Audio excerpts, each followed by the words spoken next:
Chapter 292. Leah had originally thought that since Gu Mengmeng liked this chili, he would help her find more next year so that he could do more things for her. But since Gu Mengmeng wanted to transplant it, then so be it. As long as she was happy, anything was fine. So even though Elvis and Leah felt that there was no need to transplant it, but since Gu Mengmeng liked it, they naturally had no reason to object. This matter was settled temporarily. Gu Mengmeng asked Leah to go to the tree outside the cave to look for the fish that she had yet to marinate, while she brought Elvis to start a fire to boil water. Elvis, ginger slices. Gu Mengmeng stood by the pot and instructed. Elvis used his fingernails to cut 2 slices of ginger in a practiced manner and passed it to Gu Mengmeng. Then, he sat at the side and watched. Yes, this was the only thing Gu Mengmeng allowed him to do when he was cooking. Leah carried 2 fish that Gu Mengmeng had yet to marinate into the cold and walked in. He looked at Gu Mengmeng and asked, "They are already so hard, can they still be eaten?" Gu Mengmeng took over the fish and playfully knocked the 2 fishes against each other, causing some ice shards to fall from the fish. Gu Mengmeng giggled and turned to look at Elvis, asking, "Hubby, can your claws cut the frozen fish?" Elvis took the fish from Gu Mengmeng and looked at her unhappily. Then, he grabbed her little hand and placed it on his waist, saying, "This thing is too cold, don't take it yourself next time." Gu Mengmeng smiled sweetly and agreed. Elvis turned his right hand into a sharp claw and slashed at the frozen fish. That frozen fish was like tofu being cut by a small knife, cleanly sliced into pieces. Most importantly, every piece of fish was as thick as the ginger Elvis had cut. Gu Mengmeng was dumbfounded as she shook her head and clapped. Seeing Elvis turn to look at her, she could not help but give him 2 thumbs up and praised, "Hubby, you're too awesome. I won't dare to pull your ears anymore. If you can't control yourself and scratch me, tsk tisk tsk." Elvis retracted his sharp claws and his hands returned to their slender and fair state. He poked Gu Mengmeng's head and said, "My claws and fangs will never be used on you. Don't worry too much." Gu Mengmeng smiled fawningly. "That's right, hubby loves me the most muah." Elvis accepted Gu Mengmeng's exaggerated praise with a smile. No matter how many times he heard it, it was always useful. Gu Mengmeng broke the washed chili into pieces and threw them into the pot to cook. She smacked her lips and said, "Without the Pixian bean paste, the fish in hot chili oil would definitely not be cooked well. Let's eat hot pot today," Gu Mengmeng said as she rummaged through Lee's bag of herbs. She found some star anise and cinnamon, but there was nothing else that could be used to make hot pot. So after informing Leah, he took some of these 2 ingredients and threw them into the pot. She then called Elvis to enter the depths of the cave where the cured meat was stored. She found 2 pieces of meat with bones and asked Elvis to shave the meat off. Then, she broke the bones into small pieces and placed them into the pot to cook the soup base. Gu Mengmeng took a deep breath when the rich bone broth was filled with an alluring aroma, before placing the fish into the pot. She used the long chopsticks that Elvis had specially made for her to rinse the meat, then picked up a piece of fish and sent it into her mouth. The fish was caught when it was at its freshest and fattest. The weather was so cold that it felt like it had been placed into a frozen freezer. It did not affect the freshness of the fish at all, and instead, it added a firm and chewy texture to it. When the piece of fish entered her stomach, the spicy sensation instantly whetted Gu Mengmeng's appetite. Her index finger moved, as if all the blood in her body was boiling. Aside from the topic, today's update had ended and it was the last explosive update during the PK period. If I pass, I will continue with 6 updates tomorrow. If I don't win, then, Chapter 293. Unfortunately, Gu Mengmeng had eaten too much without knowing the limits of the food. In the end, her stomach could not take the stimulation and she vomited out everything she had eaten. Not only the fish hot pot, but also the Schweling fruit that Leah had brought back after searching for 3 days outside. Gu Mengmeng rubbed her deflated stomach and suddenly felt extremely wronged. Such delicious food was wasted just like that. The more she thought about it, the sadder she felt. In the end, she cried so hard that Elvis and Leah were so anxious that they could not do anything about it. Gu Mengmeng's emotions fluctuated more and more. As her stomach swelled up like a balloon day by day, the uneasiness had a cumulative effect on Gu Mengmeng. 2 months later, Gu Mengmeng had reached a stage where she could not get down on her own.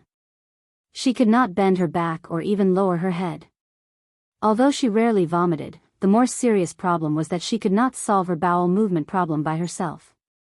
Elvis hugged Gu Mengmeng every day as if he was hugging a child to relieve her bowel movement. It was already shameful when he was peeing, let alone when he was defecating. Every time she went to the toilet, it was an act that refreshed Gu Mengmeng's shamelessness. Most importantly, Elvis would come back with a serious face to discuss the smell and shape of her bowel movement with Leah, then analyze her health condition. Gu Mengmeng had a feeling that every time Elvis hugged her to relieve her bowel movement, he would sniff hard behind her to confirm the smell, and his eyes would stare at the entire process of her bowel movement without blinking at all. Damn, was it Yao Yao Ling? Damn, I seem to have married a pervert. That night, Gu Mengmeng did not sleep well. The little fellows were too active in her stomach, as if they were fighting for something. Ugh.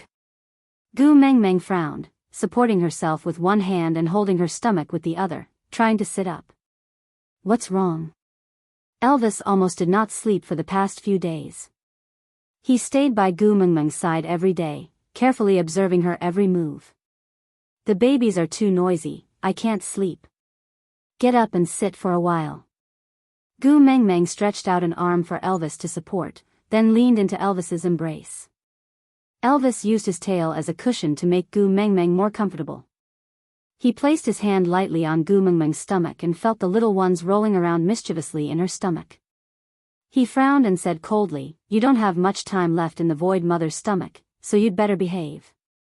Because the pain you've caused my wife now, when you come out, I'll return it tenfold."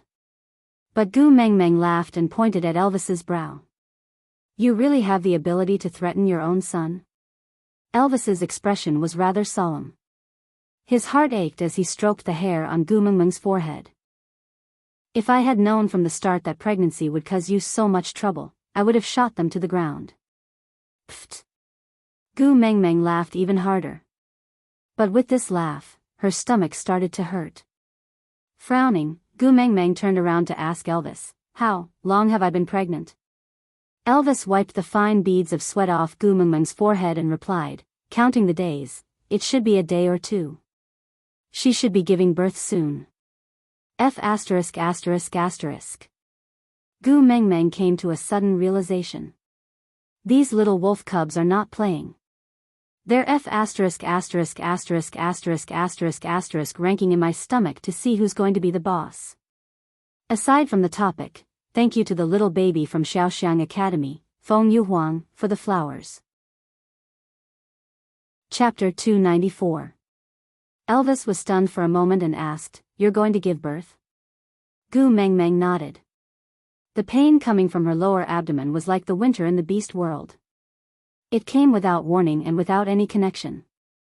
In just 2 breaths' time, Gu Mengmeng was in so much pain that she could not speak.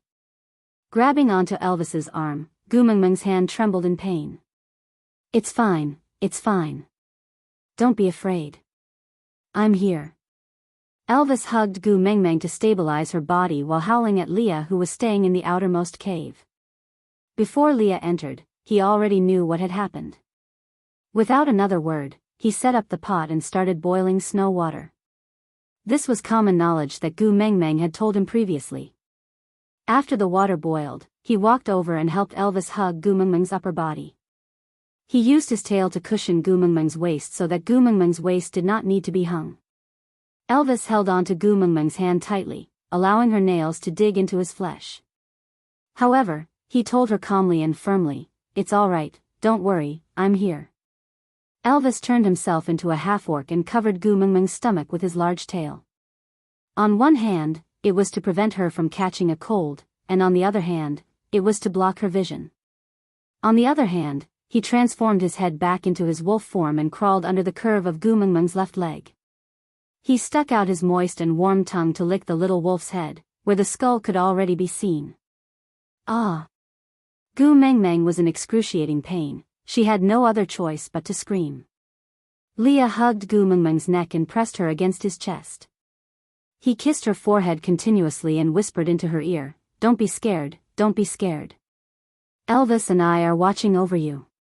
You will be fine, you will definitely be fine." Gu Mengmeng felt as if thousands of beasts were galloping in her heart. She wanted to scold, "What's the use of guarding me? If you have the ability, why don't you take my place?" Unfortunately, she was in too much pain and didn't have the strength to curse. On Elvis's side, the little wolf's head had already squeezed out from Gu Mengmeng's body. Elvis immediately licked away the placenta on the little wolf's face to prevent it from suffocating to death. He tried to gently pull the little wolf's head out, to see if it could help Gu Mengmeng give birth faster and lessen the pain.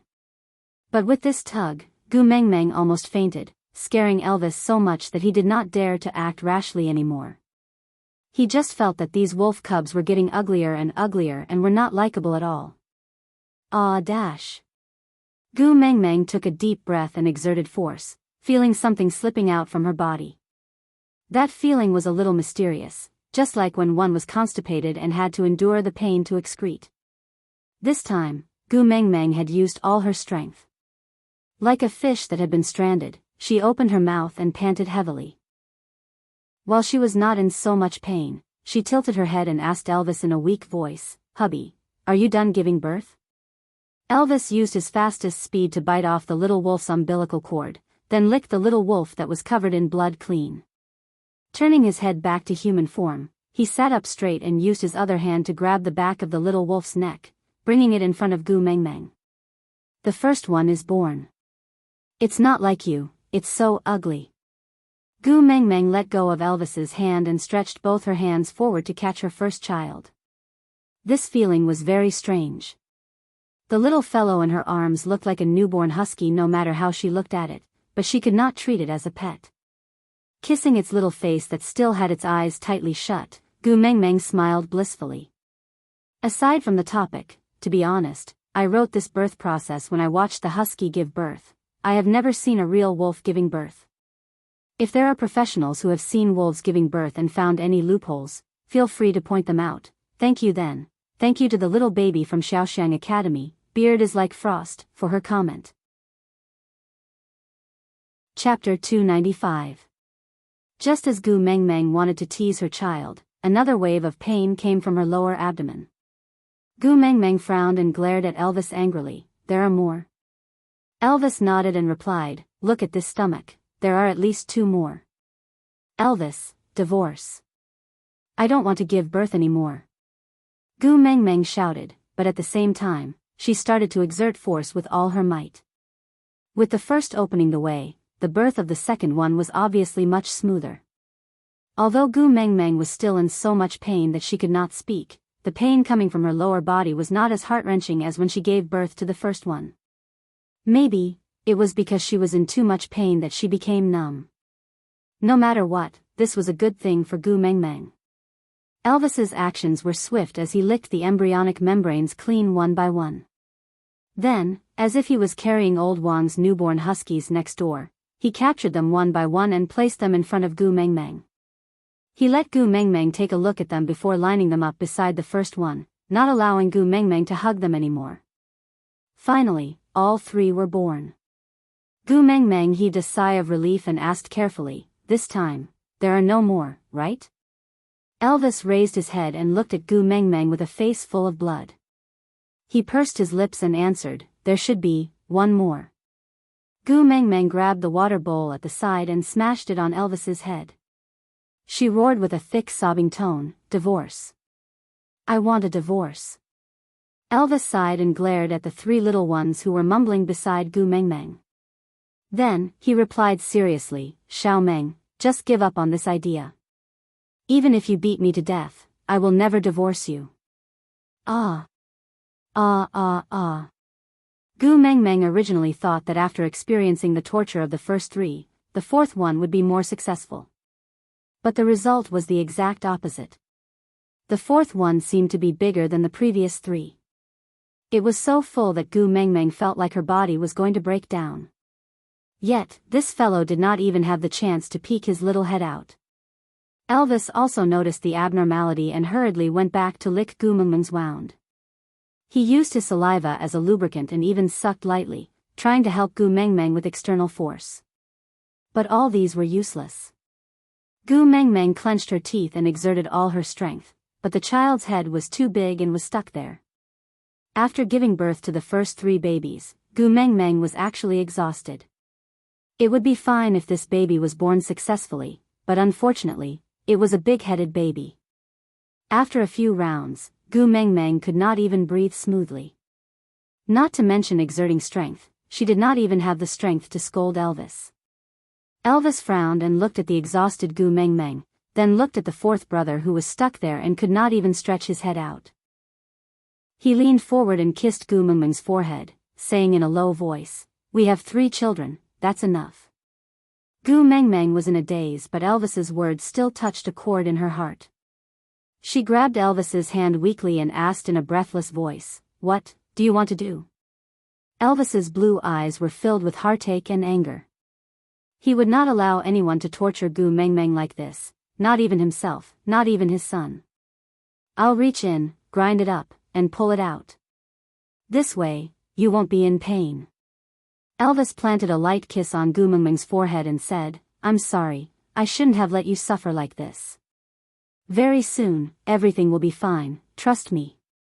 Aside from the topic, on the first day, Susu was very nervous. "Thank you to all the babies who came to support Susu on the first day. Thank you for making me feel at ease. Remember to join the group activities." Chapter 296. No. Don't. Gu Mengmeng grabbed onto Elvis's hand. She did not know where she got the strength from, but she gripped onto Elvis's wrist tightly like a pair of pliers. Her curved eyebrows were knitted into a dead knot. She clenched her teeth and persisted in exerting strength again and again. Her face was pale and Gu Mengmeng clearly could not hold on any longer. "Xiao Meng, I love you." As Elvis spoke, he had already turned his hands into wolf claws and reached towards the little wolf cub stuck in Gu Mengmeng's body. Gu Mengmeng clenched her teeth and growled with a hoarse voice, "If you dare to touch my child, I will die in front of you." Elvis froze and did not dare to move. He clenched his teeth but could not do anything to Gu Mengmeng. She had pinched his weak spot, making it impossible for him to resist. Seeing that Elvis had given up on harming the baby, Gu Mengmeng was slightly relieved. Trying her best to ignore the pain coming from her lower body, Gu Mengmeng adjusted her breathing again and again.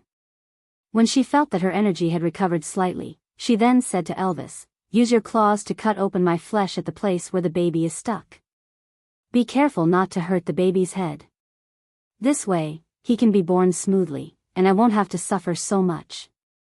Elvis frowned and looked at Gu Mengmeng without moving. "Listen to me. Where I come from, this is called a lateral incision. It's a very common fertility measure." Elvis was still frowning. After staying silent for a long time, he said, "I can't hurt you." Gu Mengmeng was really speechless. She struggled to straighten her body with all her might and hugged Elvis's head with one hand, pulling him in front of her. She pressed her forehead against Elvis's and said, "If you don't do this, the child and I will both die. Just a small cut on me now, and the baby and I will be safe. You're not hurting me. You're saving me and the baby." Elvis frowned, but he could not resist Gu Mengmeng's pleading gaze. In the end, he nodded and laid between Gu Mengmeng's legs again, aiming his sharp wolf claws at the place where the baby's skull was stuck. Elvis's gaze was deep. He was hesitating. Should he choose to kill the baby so that he would not hurt Gu Mengmeng and bear her hatred? Or should he listen to Gu Mengmeng and cut open her flesh to let this evil creature be born? "If you dare touch my child, I will kill myself in front of you." The image of Gu Mengmeng roaring with bloodshot eyes replayed in Elvis's mind. He was not afraid that Gu Mengmeng would hate him. He was not afraid that Gu Mengmeng would do anything to him, but he was afraid that she would hurt herself. The sharp nails trembled as they cut into Gu Mengmeng's flesh. Blood flowed down from the wound. Gu Mengmeng grasped the timing due to the pain and exerted force, almost fainting from the pain. But luckily, her lower abdomen was empty. She knew, that the last baby had been born safely. Although Elvis was unwilling, he still licked this child who had caused Gu Mengmeng so much suffering, before placing him beside the other 3 little ones. Gu Mengmeng had already fainted from exhaustion. Elvis's heart ached as he took her from Li's arms.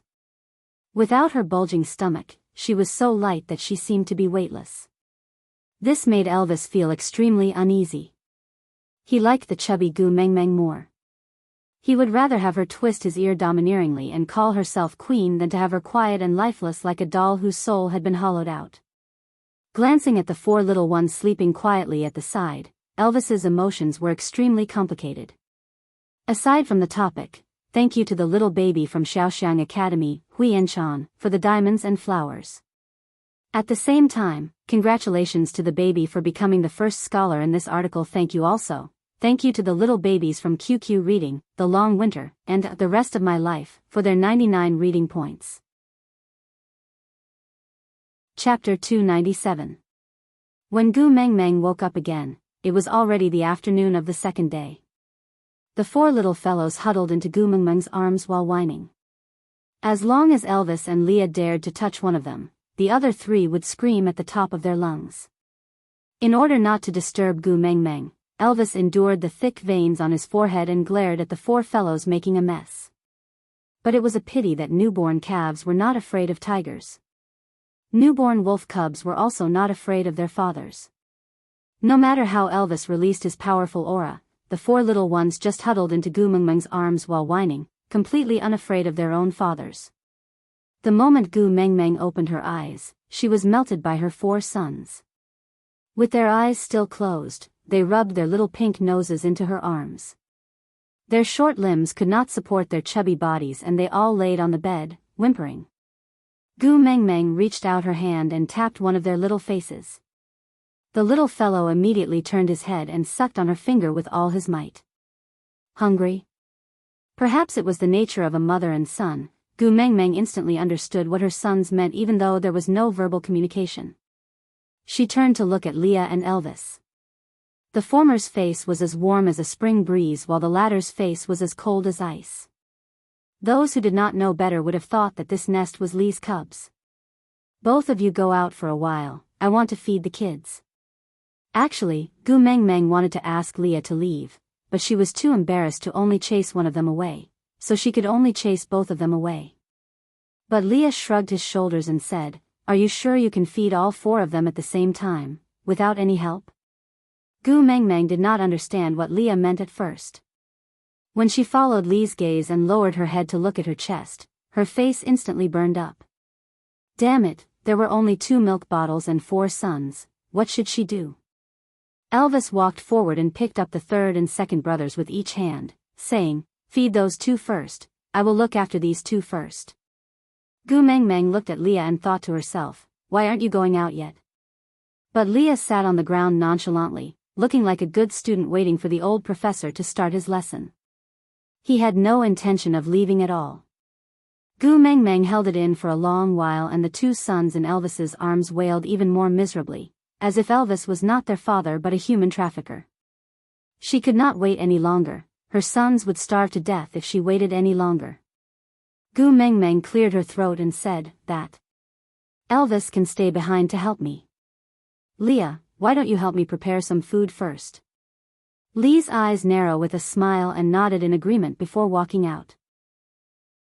Once Leah went out, Gu Mengmeng hurriedly removed her clothes and started breastfeeding her 2 sons in a rather shameful position. The reason why this position was a little shameful was because if an Elvis who was lying on his back was added to the scene, it would be King live erotic scene. Gu Mengmeng was lying down to feed her sons while Elvis was focused on playing the role of a human trafficker. He completely ignored the struggles and protests of his 2 sons and only focused on watching his wife's flirtatious and seductive posture. Gu Mengmeng was a little embarrassed from Elvis's stare. Although she had already mated and the children were all convinced, it was still weird to be stared at like this. So Gu Mengmeng found a topic and asked, "Why feed these 2 first and then the other 2? Did you catch them randomly?" Elvis shook his head and said, "The one on your left is the first to be born and the one on your right is the last to be born." Those two are the strongest in the litter and have a higher chance of survival than the two in my hands. So there is a limited amount of food for them. Aside from the topic, thank you to Shaoxiang Academy's little baby, 691166691, my lips only kiss me, I am Shui Jin, for your votes. Chapter 298. Gu Mengmeng was really dumbfounded after listening to him. What kind of theory was that? Does it mean that we should prioritize protecting the two stronger ones and let the two weaker ones live if they can? If they can't, then we'll just forget about it? Return my sons to me. Angered, Gu Mengmeng pointed at Elvis's nose and roared, it's all flesh that fell off from my body, so you're not the one who's in excruciating pain, so you can say it so easily? Hurry and return my sons, I don't need your help. Elvis knew very well that he must have said something wrong again, but the problem was that he did not know which word he said wrong. In order to not make Gu Mengmeng even angrier, he obediently placed the second brother and the husband back on the bed.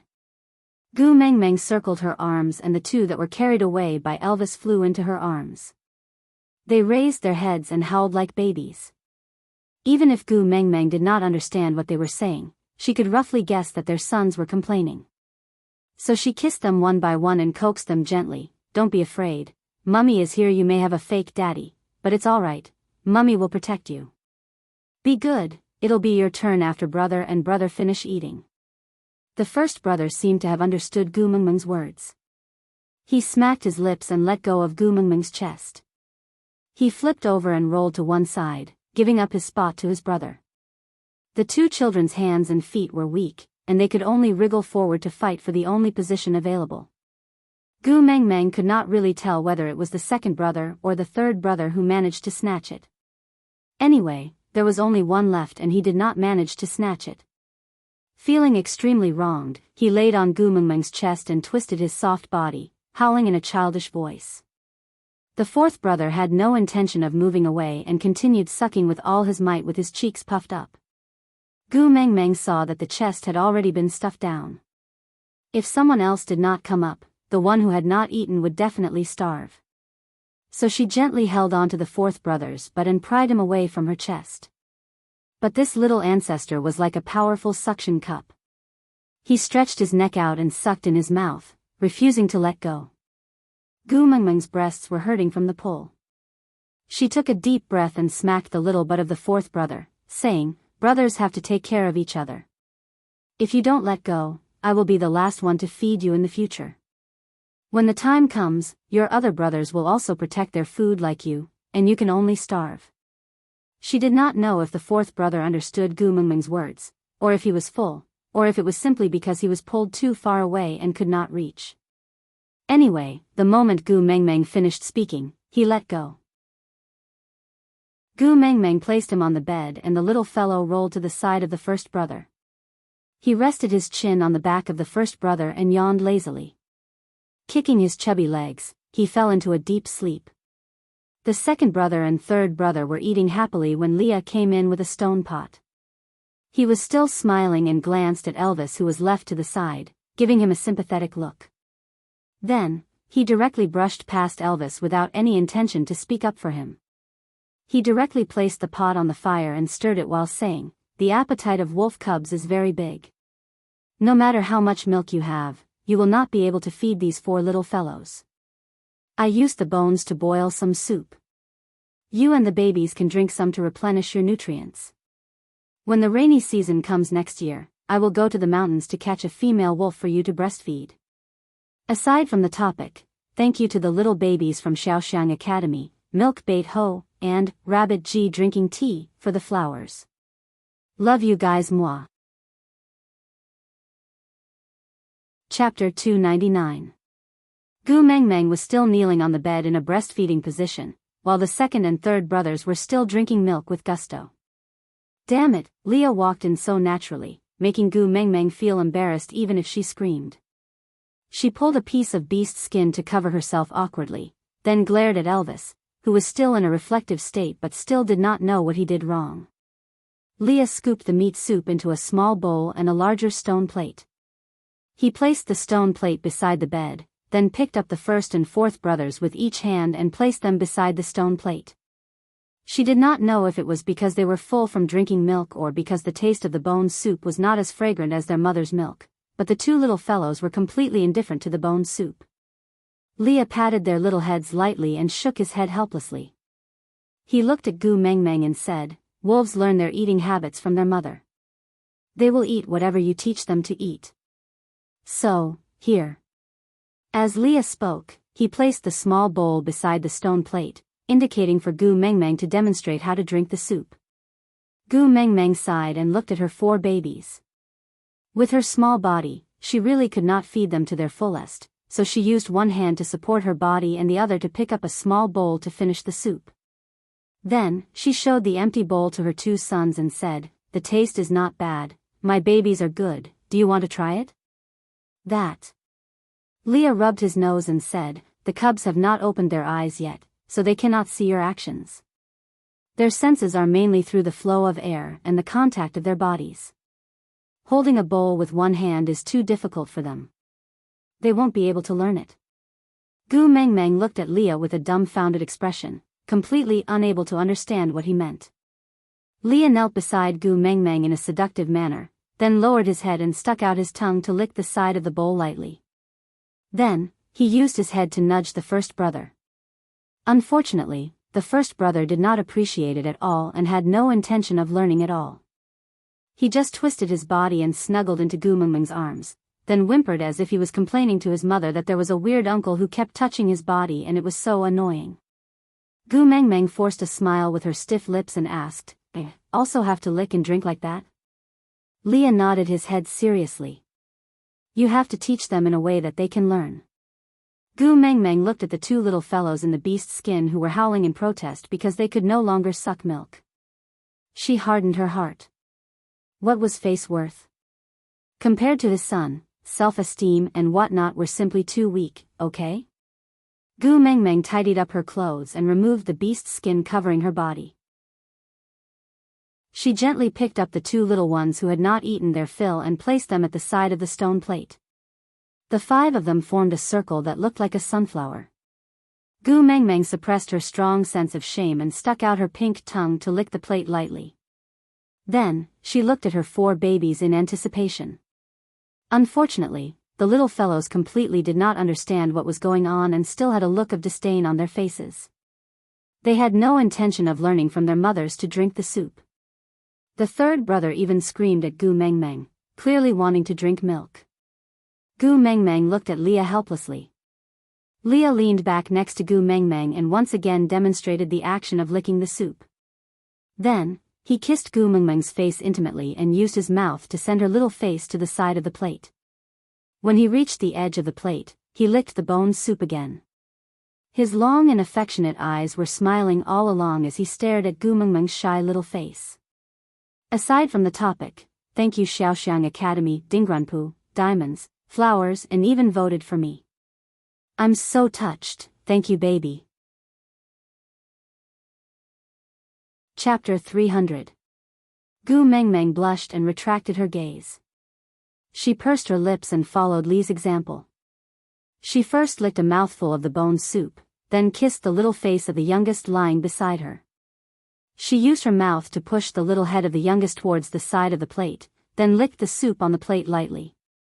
She did not swallow it, but used her tongue that was still wet with the soup to lick the little mouth of the youngest. The youngest stuck out his tongue to lick his own mouth, as if he was quite satisfied with the taste, so he lowered his head to lick the soup. The sensitivity of his little tongue was much stronger than Gu Mengmeng's, and he enjoyed the soup with a loud smack. Gu Mengmeng felt a great sense of achievement, but she did not dare to make a loud noise, as she was afraid of scaring her sons. Then, she would use the same method to guide the other 3 sons. But what frustrated her was that the other 3 fellows firmly believed that the bone soup was not as fragrant as their mother's milk. Other than reluctantly finishing the soup that Gu Mengmeng had licked onto their mouths, they were completely unwilling to lower their noble heads. Gu Mengmeng looked at the youngest whose belly was already round from eating, then at the other 3 little fellows who were still crying piteously for food, before looking at Leah with a pleading gaze. Leah shrugged his shoulders and stood up. He retreated to Elvis's side and said, "I'll leave the rest to you."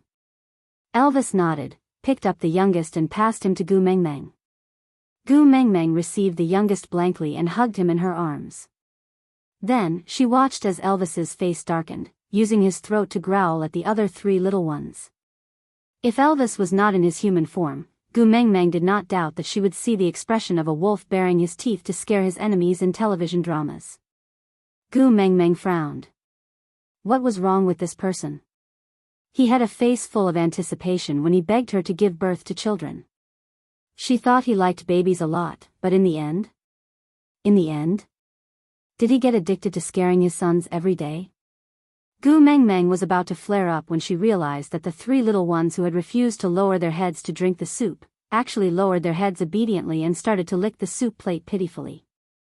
Although they looked rather pitiful, it was still better than starving. Gu Mengmeng heaved a sigh of relief and resisted the urge to scold Elvis. She just gently caressed the back of the fourth brother, as if the one who was scolded was the fourth brother and she was comforting him. It didn't take long for the three little guys to finish the bowl of bone soup. She groaned twice, lay crookedly on the edge of the plate and began to sleep. Gu Mengmeng looked at the four heartless brothers and suddenly laughed. She carried them up one by one and arranged them in a row on the beast skin. Then, she took out a softer beast skin and covered them with it.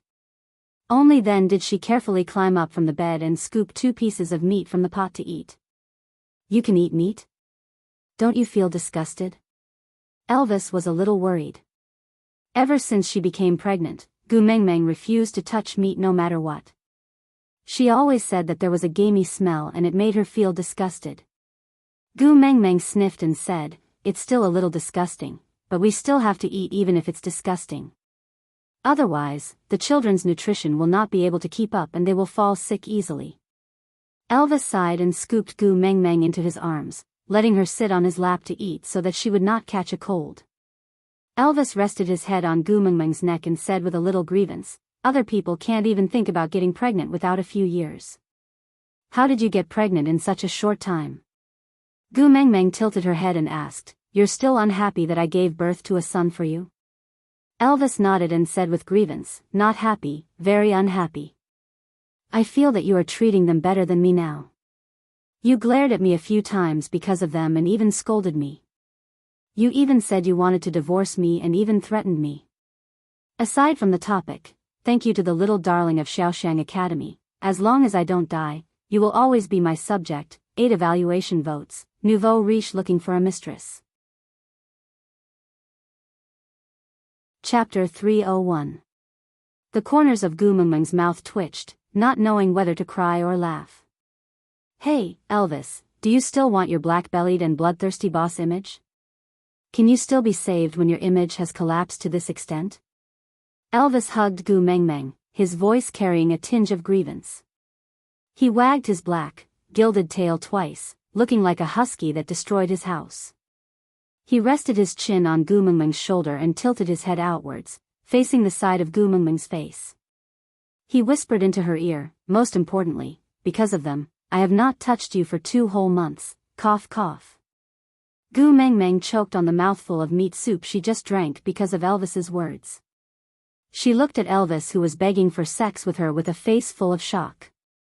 Gu Mengmeng did not doubt that having sex with Elvis was even more painful than giving birth to the fourth brother. Just thinking about it, Gu Mengmeng felt the tear in her lower body starting to hurt again. She frowned and said with a weak voice, "I have to go through confinement, it still hurts now." Elvis nodded his head pitifully and said, "I know, Leah told me when he was stitching you up. Your healing ability is not as good as a male's and this wound needs at least 1 to 2 months to recover. Even if it recovers, you can't mate for now." As Elvis said that, he looked at his 4 sons who were sleeping soundly on the bed with snot coming out of their noses. The disdain on his face was especially obvious. Gu Mengmeng was in a state of confusion. She looked at Elvis in a daze for a long time before asking, "You said Leah stitched me up?" Elvis nodded and said, "Yes, it's the place where you made me cut. You said that it's called a side incision." "Yes, it's that side incision wound. If left unattended, it would keep bleeding. I couldn't stop it even after licking it for a long time, so I could only ask Leah to stitch it up for you. Luckily you taught him how to stitch before, or else I wouldn't know what to do. Gu Mengmeng really did not want to live anymore. She said with a face full of despair, "You even licked it in front of Leah?" Elvis nodded and said, "Because I couldn't stop the blood no matter how I licked it, so I asked Leah to come over and help me check if the way I licked was wrong." Gu Mengmeng held on to Elvis's shoulders with both hands and looked at him with a pleading gaze. She asked carefully, You were the only one licking, right?" Elvis thought about it seriously, then nodded and said, "Before you accept Leah, I will not let him touch the places that are covered by your clothes. I remember you saying that only a mate can touch a place covered by clothes. So I just let him watch, not let him lick." Gu Mengmeng did not feel happy at all. She shook Elvis with all her might and said, "You even know that you can't let others touch the places covered by clothes? Then why did you let Leah watch you, lick, Elvis didn't understand and said, "He just looked, he didn't touch, really." Gu Mengmeng slapped her own head and looked at Elvis with a grievance, saying, "But, he was the one who stitched it up for me." Elvis came to a sudden realization and with a shocked face, he frowned and said, "The situation was too dangerous then. If I didn't let him stitch you up, your blood would keep flowing. If you're really too angry, slap him 2 more times. Just like the previous time, slap, 2 times, then you won't be angry anymore, alright?" Aside from the topic, thank you to Shaoxiang Academy's Holly Lamb for the fresh flowers and evaluation tickets. Chapter 302.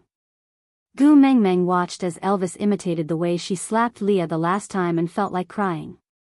She gave Elvis 2 slaps in the air and said, "Damn it, I should slap you to death first." Elvis smiled and hugged Gu Mengmeng back into his arms. He coaxed her gently and said, "If hitting me can make you feel better, then go ahead. Do you want to hit the left side? Or the right side?" Gu Mengmeng raised her hand. Facing Elvis's sincere and gentle look, she could not bear to hit him. She swung her hand and punched his chest. She snorted and turned her head to ignore him. Elvis held Gu Mengmeng's little hand and placed it in his palm. He carefully touched every inch of skin on her hand and said, "Winter is almost over. When the snow melts, everyone will see Leah walking out of our cave. By then, even if you did not mate with him, he will already be a member of our family. So, strictly speaking, he cannot be considered as someone else." Gu Mengmeng was stunned. She tilted her head and asked Elvis, "What do you mean?" Elvis always knew that Gu Mengmeng had no concept of the rules in the beast world. So he patiently explained, "Do you still remember Barit's request before winter?" Gu Mengmeng thought for a while and replied, "I remember, he said he wanted to stay in our cave. Didn't you reject him on the spot?" Elvis nodded and said, "I rejected him because I know you don't want to mate with him and you don't have any special feelings for him. So I cannot let him enter our cave. Because once he winters in our cave, it means that he is a member of your family that you have accepted. It's just that his status is extremely low and he does not have the right to mate with you. He can only be used as hunting labor during the rainy and dry seasons to provide food for the family. During winter, he will be used as your food reserve. This way, no female in the tribe will be willing to mate with him. If he regrets one day and wants to leave this status, he can only leave Saint Nazir and find a new tribe. However, there are very few tribes that are willing to take in single males. Moreover, if you meet someone who left you after knowing that he had been your food reserve, no female in the new tribe will be willing to mate with him. Even if they have already mated, there is a high possibility that they will be abandoned. So, generally speaking, after entering a family as food reserves, there's basically no way out. The better ones might be accepted by the females and become one of their partners, but such cases were rare. Most of them became food during the winter to provide for the females' hunger and warmth for the season. And what's worse, is that after experiencing countless winters and summers, the females even forget that they have such a male by their side. Then, on a certain hunting day, they leave and never return, but no one knows. It's as if there has never been such a person in this world. This is the reason why I didn't agree to Barit entering our cave. If you are unwilling to accept him in the end, then he can only be kept by your side as a pet beast for the rest of his life. With your kindness, in the end, you will either have to accept him, or suffer because of your conscience. No matter what, I'm not happy to see it, so I rejected him. After listening to Elvis, Gu Mengmeng remained silent for a long time. She slowly turned her head towards the direction of the cave entrance and said softly, "But I let Leah stay in." Out of topic, thank you Xiaoxiang Academy Yunyang Xiyan for the flowers. I love you. Chapter 303. Elvis heaved a sigh of relief because Gu Mengmeng's sentence should have been said by him, but he had deliberated for a long time. No matter how he put it, it sounded like a rebuke and he did not want to rebuke Gu Mengmeng. Elvis felt his heart ache when Gu Mengmeng said it herself. He hugged Gu Mengmeng and said, "Leah and Barit are different. I know you like him." Gu Mengmeng turned around and asked Elvis, "You are always trying to incite me to accept Leah. Don't you feel jealous? Aren't you worried that I will have a change of heart?" Elvis thought about it seriously and nodded. "Of course I'm worried. How can I not be worried? When you were dating him in the past, you could not even see me in your eyes. At that time, I was extremely upset every day. But because I was upset, I don't want you to experience the same thing. Since you like him, then let's be together. I only have one request. That is, his mark do not appear on your chest. Or else, I might not be able to take it." Gu Mengmeng sighed. She really did not know how to respond to Elvis's generosity. She thought about it and said, "Why don't we ask Leah to leave before winter ends? That way, no one will know that he has been staying in our cave for so long." Elvis looked at Gu Mengmeng and smiled. "Looks like pregnancy makes one foolish for 3 years is true." Hiss. Gu Mengmeng glared at him.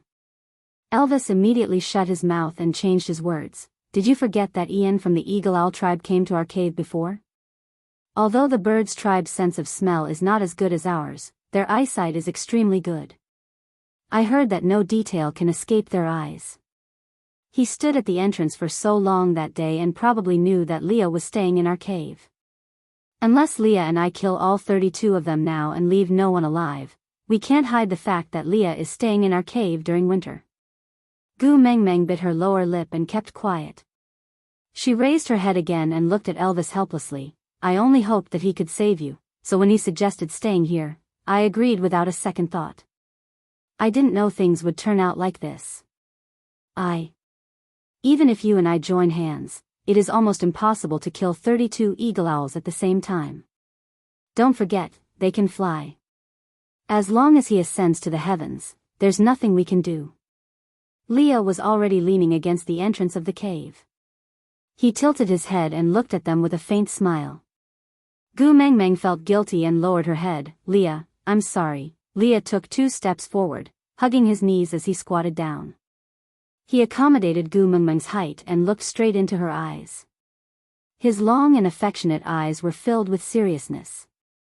His large furry tail swayed behind him, one black and one white, reflecting off Elvis's tail. His 2 pure white fox ears were on top of his head. His demon-like posture was filled with an immortal aura that was not tainted by dust. It was so clean that it was like a gust of wind that blew through the snow. It was so cool that one did not dare to breathe, afraid that they would pollute the air. I've said it before.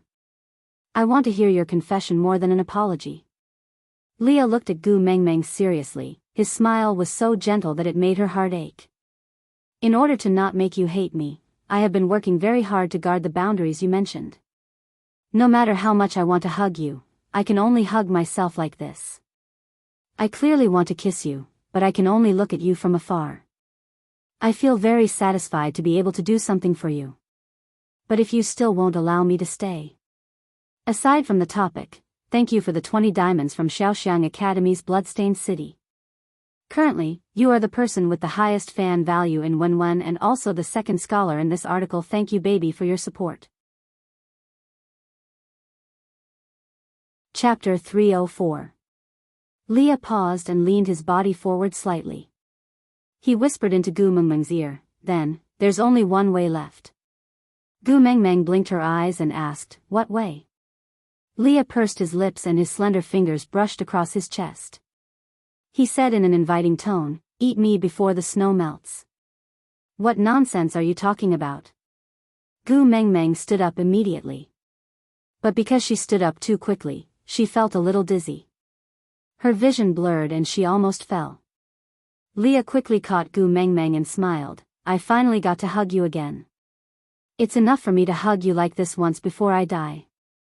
Li's smile was very gentle, so gentle that it made one feel hopeless. Gu Mengmeng's heart was throbbing in pain. She calmed herself down and stabilized her hands. She pushed Leah away and said, is there something wrong with you? I haven't even finished eating the food in this cave, why would I eat you? Do you think I'm a skeleton spirit? Leah tilted his head and touched his heart as if he was wronged. He said, but I heard that the heart of a snow fox has the effect of prolonging one's life. Gu Mengmeng was about to hit him when Leah touched his stomach again and said, the flesh on my stomach is also very smooth and tender. It tastes much better than normal wild beasts. And I'm a third-level orc. If you eat me, your body will definitely be much stronger than it is now. That way, you won't fall sick after playing in the snow for a while. Gu Mengmeng wanted to cry but no tears came out. She looked at Leah and then at Elvis and sneered, are you sure one is a wolf and the other is a fox? Neither of you is a fox wearing a wolf's skin or is a wolf wearing a fox's skin? Why the hell are you both so eager to let others eat you? Isn't it good to live well? Look, this world is so beautiful, right? Leah caressed Gu Mengmeng's face gently, his eyes filled with greed. He wanted to take one more look at her, one more look, as if he wanted to carve her into his eyes. He said with deep affection and loneliness, if you don't want me anymore, this world will not be beautiful at all. Rather than living in a purgatory filled with torment, I might as well fuse my flesh and blood into your body and become one with you, using another method to protect you once. At least I can die a worthy death. Leah paused and recalled the time when he was fooling around by the stream before he confessed to Mengmeng. She thought he was going to eat her up and begged for mercy in his arms while crying. He was vexed. Was he not affectionate enough? Why would this little fellow think of a romantic atmosphere as a bloody and violent scene? Thus, he deliberately scared her, and she really closed her eyes and waited for death. She was obviously trembling violently, but she still pretended to be unafraid of death. Back then and now, it was so similar. Once upon a time, you begged me not to eat you. You said you wouldn't choose between food and partners. Leah said while caressing Gu Mengmeng's neck. That was the place where he once planted strawberries. Li's smile was filled with the warmth of memories. His gaze overlapped with that day, looking at Gu Mengmeng seductively and affectionately. Using the same tone as that day, he said, since you don't want to choose, let me choose for you. Leah slowly lifted his silver hair and revealed his snow-white neck to Gu Mengmeng. He looked at Gu Mengmeng with his perfect side profile and said, it's all right, it won't hurt, eat me up, then we will fuse together and we will never be separated again. Gu Mengmeng was stunned. Aside from the topic, thank you to the little baby from Xiaoxiang Academy, Maxiangying, for the evaluation ticket. Thank you. Chapter 305. Gu Mengmeng remembered that Leah had said that to her before.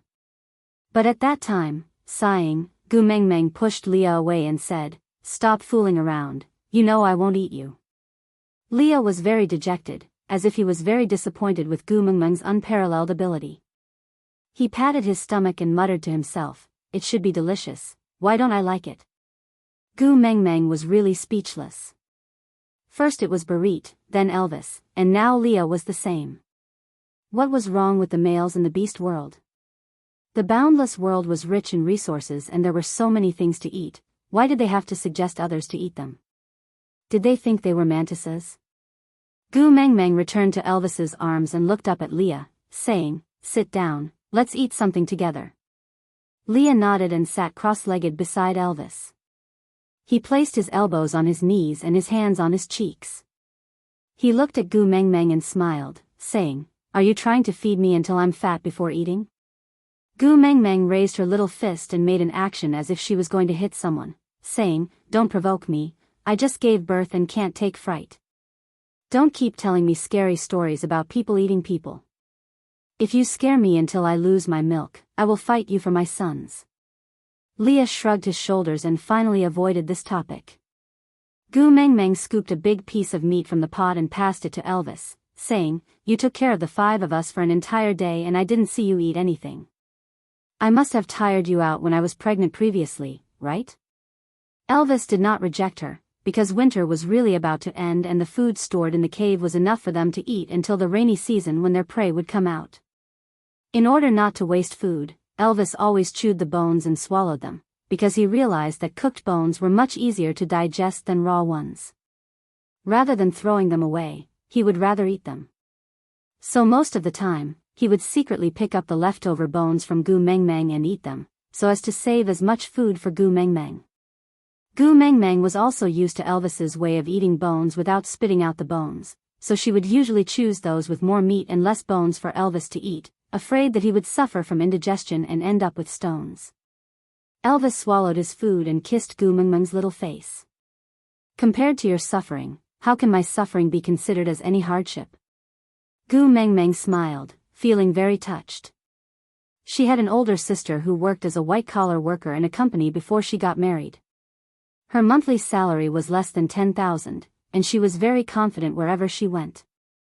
Not long after they got married, she got pregnant. Her husband wanted her to stay at home to raise the baby, and she agreed. However, once she quit her job, it would be difficult for her to go back to work. When she was pregnant, she had to wait to give birth. After giving birth, she had to wait to go to kindergarten. After kindergarten, she had to wait to go to primary school. However, before the child could go to primary school, her husband had cheated on her. The reason was that he was fed up with his children's crying and his wife's complaints. He even asked his sister, which man would want to go home to see an old woman every day? Little Missy said that she had given birth to a child for him, so how could he be so inconsiderate towards her? The man snorted disdainfully and asked, "Which woman doesn't know how to give birth? This is your duty." That time, the sister hugged the child and gulped down beer, crying to Gu Mengmeng, "I'm not afraid of suffering with him, I'm not afraid of suffering for him, I'm afraid that he can't see everything I've done. I don't want to live a luxurious life, I just want some words of comfort. That's all." Aside from the topic, thank you to my QQ reading baby, Bianing Lu, for your 999 reading points, and thank you for your message. Chapter 306. That night, Gu Mengmeng did not return home. Instead, she stayed in the hotel with her drunk sister and helped her take care of her young son. But the next day, Gu Mengmeng was woken up by the police. A bone-piercing cold wind blew in through the open window. And that window was the exit that the sister had used to escape from this hopeless world with her child. Gu Mengmeng sighed. She did not know why she would suddenly recall this memory. She just felt a little disappointed. She looked up at Elvis and said, "Thank you for seeing everything I did. Thank you for comforting me." Elvis sharply sensed that Gu Mengmeng's emotions were not right. He kissed her lips lightly and asked, "What's wrong? Something on your mind?" Gu Mengmeng shook her head and smiled, "Maybe it's the legendary depression." Elvis looked at Leah, who shook his head to indicate that he had never heard of it. He did not know what to do either. Gu Mengmeng patted her face to cheer herself up. Then, she smiled and said, "All right, I'm fine. Don't worry." Elvis hugged Gu Mengmeng and gently stroked her hair. He comforted her gently, "Don't be depressed, don't be depressed, don't worry. You have me." Gu Mengmeng nodded and said, "I know, I have a good hubby." Elvis accepted Gu Mengmeng's compliment with a smile. The word hubby was especially pleasing to the ears. "Hey, my good hubby, shouldn't we be doing something serious now?" Gu Mengmeng asked with a smile.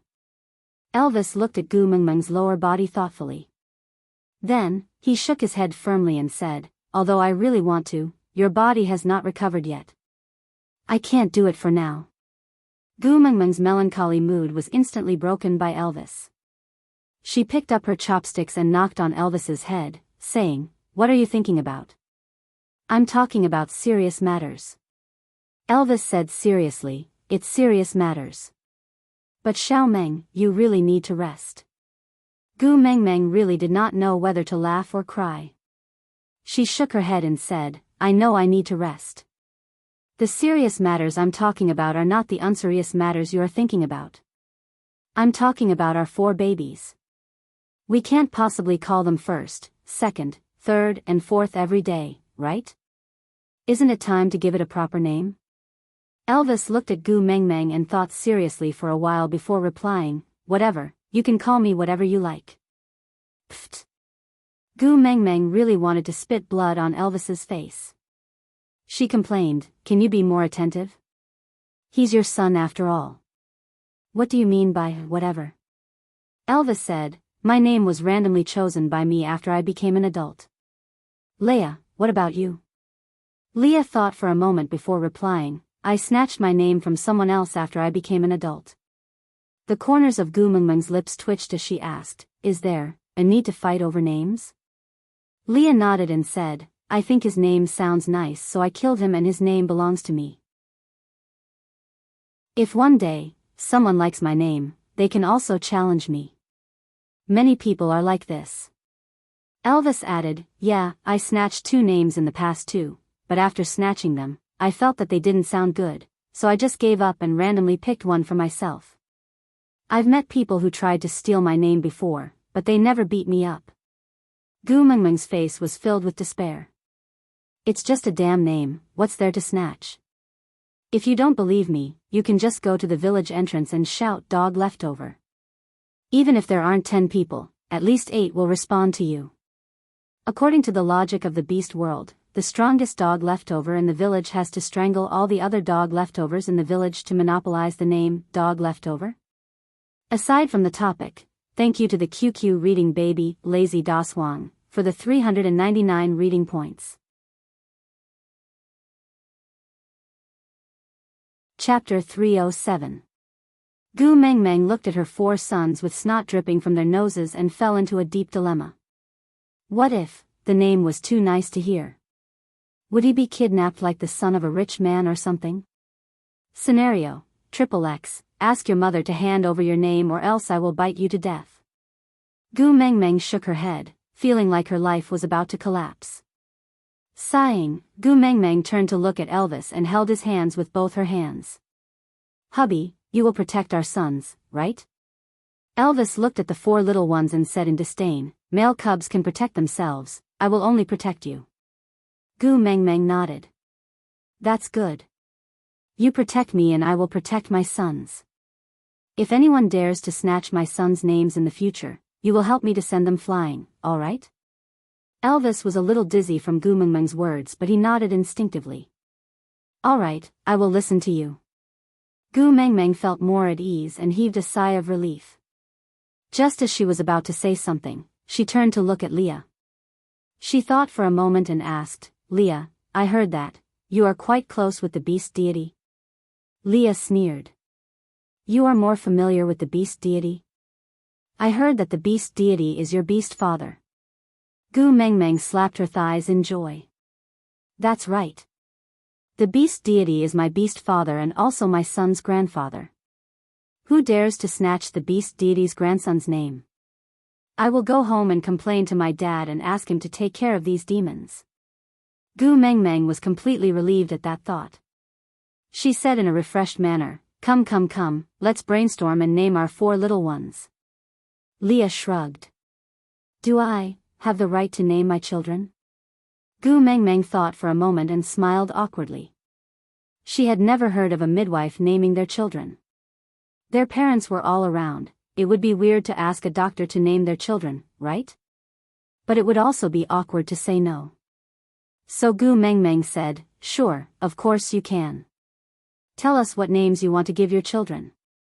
If it sounds good, we can also adopt it." Leah pointed at the 4 little ones and said, Mengmeng, want, Leah, mate. Pfft. Gu Mengmeng's awkwardness had already broken through the heavens. She smiled at Leah and said, Mengmeng is my name, Leah is your name. Do you mean to ask the eldest to kill me and the third to kill you? Leah shook his head and said, Gu Mengmeng is your name, so he can be called Mengmeng. As for Leah, I'm willing to give this name to him. I'll snatch someone else's name. Hey, what do you think of Barit's name? Nothing much. Gu Mengmeng face-bombed and said, I think your naming skills are just so-so, you better forget about names. Leah was not angry and nodded his head to indicate that he had no objections. Then, he turned his body seductively and leaned against Gu Mengmeng, wagging his tail like a pet. Gu Mengmeng lowered her head and asked, What are you doing? Leah blinked his long and narrow eyes at Gu Mengmeng and said, A beast pet should look like a beast pet. Since you're not going to eat me, then I'll just be a vixen. Gu Mengmeng rolled her eyes and could not be bothered with him. She turned to look at Elvis and asked, What about you? Do you have any good suggestions? Elvis thought for a moment and pointed at the four little ones and said, Scram further away, scram further away, scram further away, scram scram. Aside from the topic. Chapter 308. Gu Mengmeng deeply felt Elvis's disdain towards the four little ones. She started to reflect, did she neglect Elvis after giving birth to her sons? But it had only been a day since she gave birth to her sons. Did Elvis need to hold such a deep grudge? Elvis saw that Gu Mengmeng did not seem to be very satisfied with this name, so he thought for a while and said, From me, wife, beside, scram. Gu Mengmeng patted Elvis's shoulder and said, Don't worry, even if I have sons, I will still love you the most. After all, I already have 4 sons, but only 1 husband, so you don't have to show such strong animosity towards them. Especially the 4th, it was so hard for me to give birth to him, on account of me suffering so much. Can you not ask him to scram every time you open your mouth? Elvis was silent, then looked at Gu Mengmeng with a grievance and said, Now you, actually lied to me for them. Gu Mengmeng looked like she was wronged and said with the most sincere eyes, I didn't, when did I lie to you? Elvis pointed at Gu Mengmeng's chest angrily and said, You have never fed me like this before, but you let them eat for a long time today. Gu Mengmeng almost choked to death by her own saliva and her face instantly turned red as she punched Elvis. Then, she looked awkwardly at Leah who was lying on her knees and looking up at her. Leah seemed to be thinking about something, then his lips curled up and he flipped over to lie on his back, asking Gu Mengmeng, Do you still lack sons? The ones with big furry tails. Gu Mengmeng laughed coldly and thought to herself, Damn it, you still wanted me to call you daddy yesterday and now you want to call me mommy? What kind of seniority is this? Gu Mengmeng slapped Lee's face and said, I am tired, I need to sleep for a while. I will think of the names after I wake up. As Gu Mengmeng said, she stood up from Elvis's arms and walked towards the bed.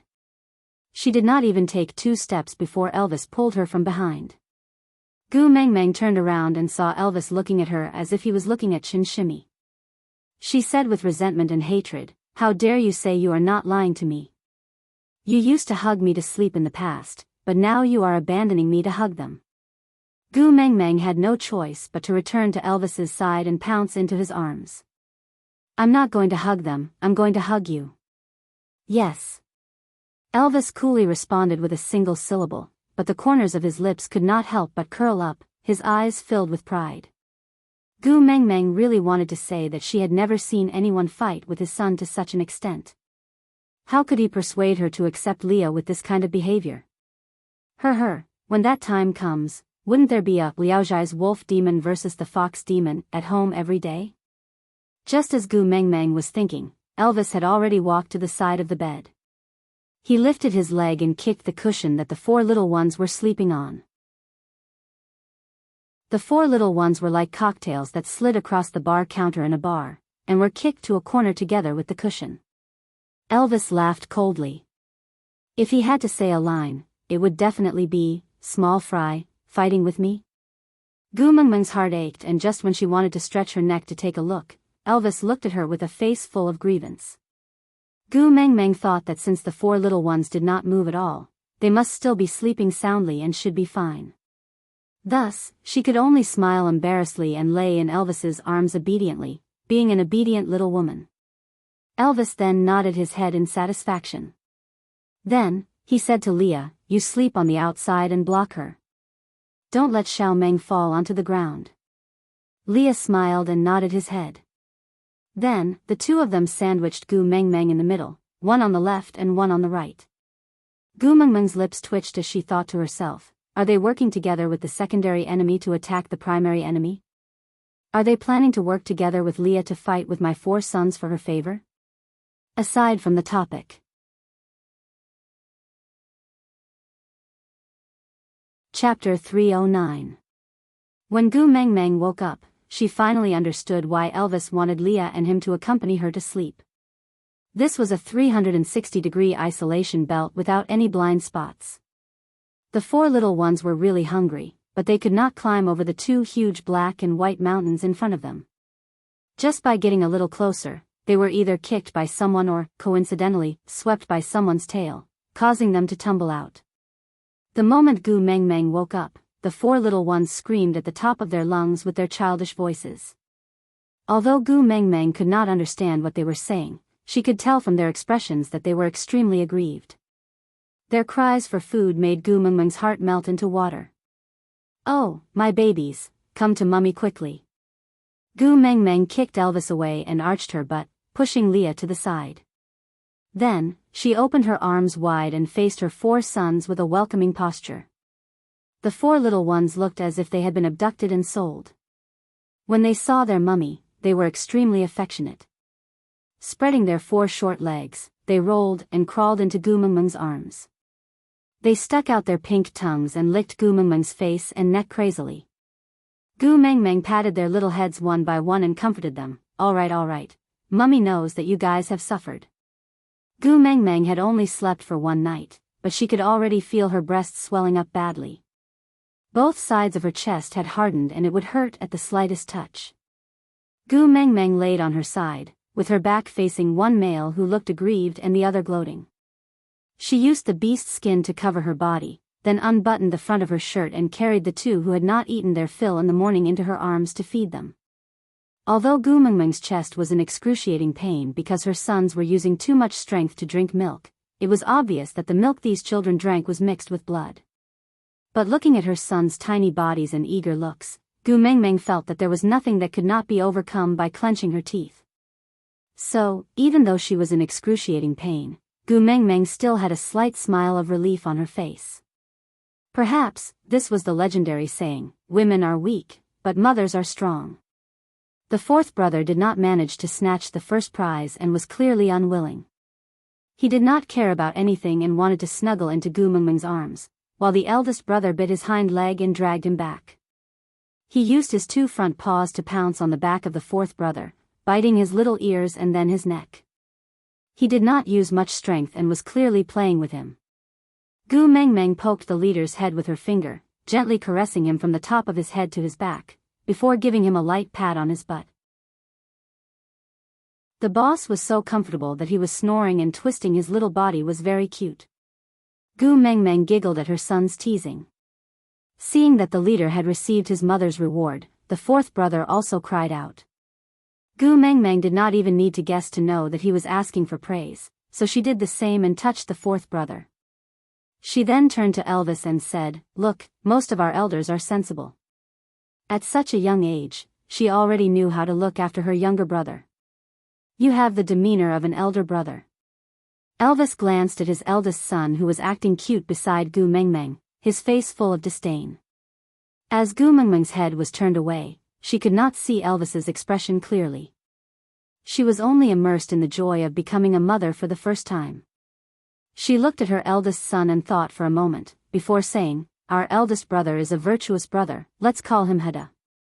The word ku originally means beautiful jade, meaning that our eldest brother will become a good young master who is as gentle as jade in the future.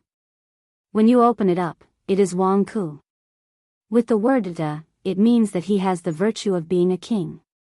In the future, he will inherit your mantle and become the next great tribe leader. How about that? Aside from the topic. Chapter 310. Elvis sat behind Gu Mengmeng and pointed at the leader who was still acting cute. I like this name, I want to change with him. He is Elvis, I am Huda. Gu Mengmeng burst into laughter and turned to look at Elvis, asking, snatching a name from your own son? Only you can think of that. Elvis's face darkened. Didn't you say you love me the most? Not even giving me a name? Gu Mengmeng was really speechless at Elvis's way of thinking. He had been persuading her to accept Leah every day, but now he was making things difficult for his son.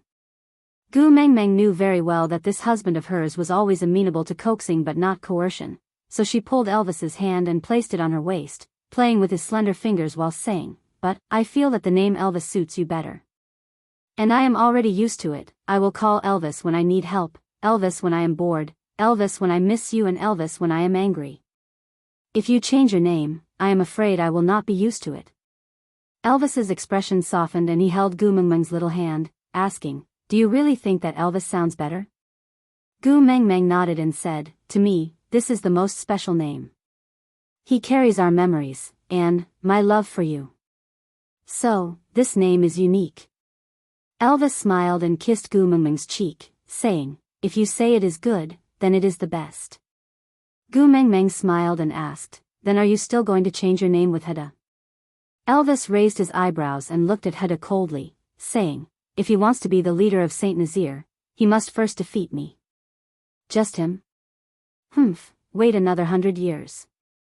Gu Mengmeng scoffed and turned to continue looking at her son. "Baby, what do you think? You will be called Huda in the future, all right?" Huda actually did not understand what had happened. He only knew that his mother was very gentle when she called him Huda, so he cried out happily, making Gu Mengmeng laugh again. "He said he likes it." Elvis translated. Gu Mengmeng was extremely surprised and turned to look at Elvis, asking, "You can understand what babies say?" Elvis smiled gently, then rubbed Gu Mengmeng's little head, saying, "To give birth to these 4 fellows, is my Xiao Meng really going to be dumb for 3 years? TSK, are you asking for a beating?" Gu Mengmeng glared at Elvis reproachfully, but her serious expression did not last long before she broke into a smile. She pushed Elvis's arm and said, "Hurry up and say it, don't keep me guessing." Elvis pointed at Huda and said, "He is a wolf."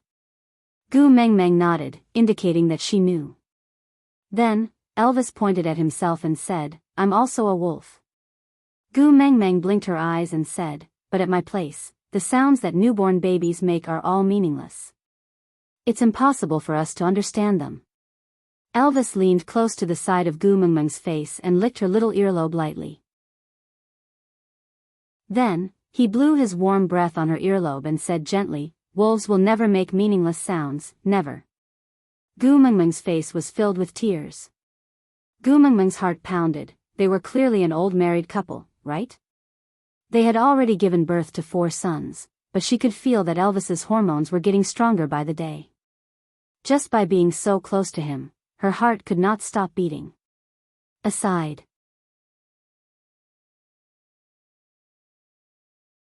Chapter 311. Gu Mengmeng cleared her throat and pushed Elvis away a little.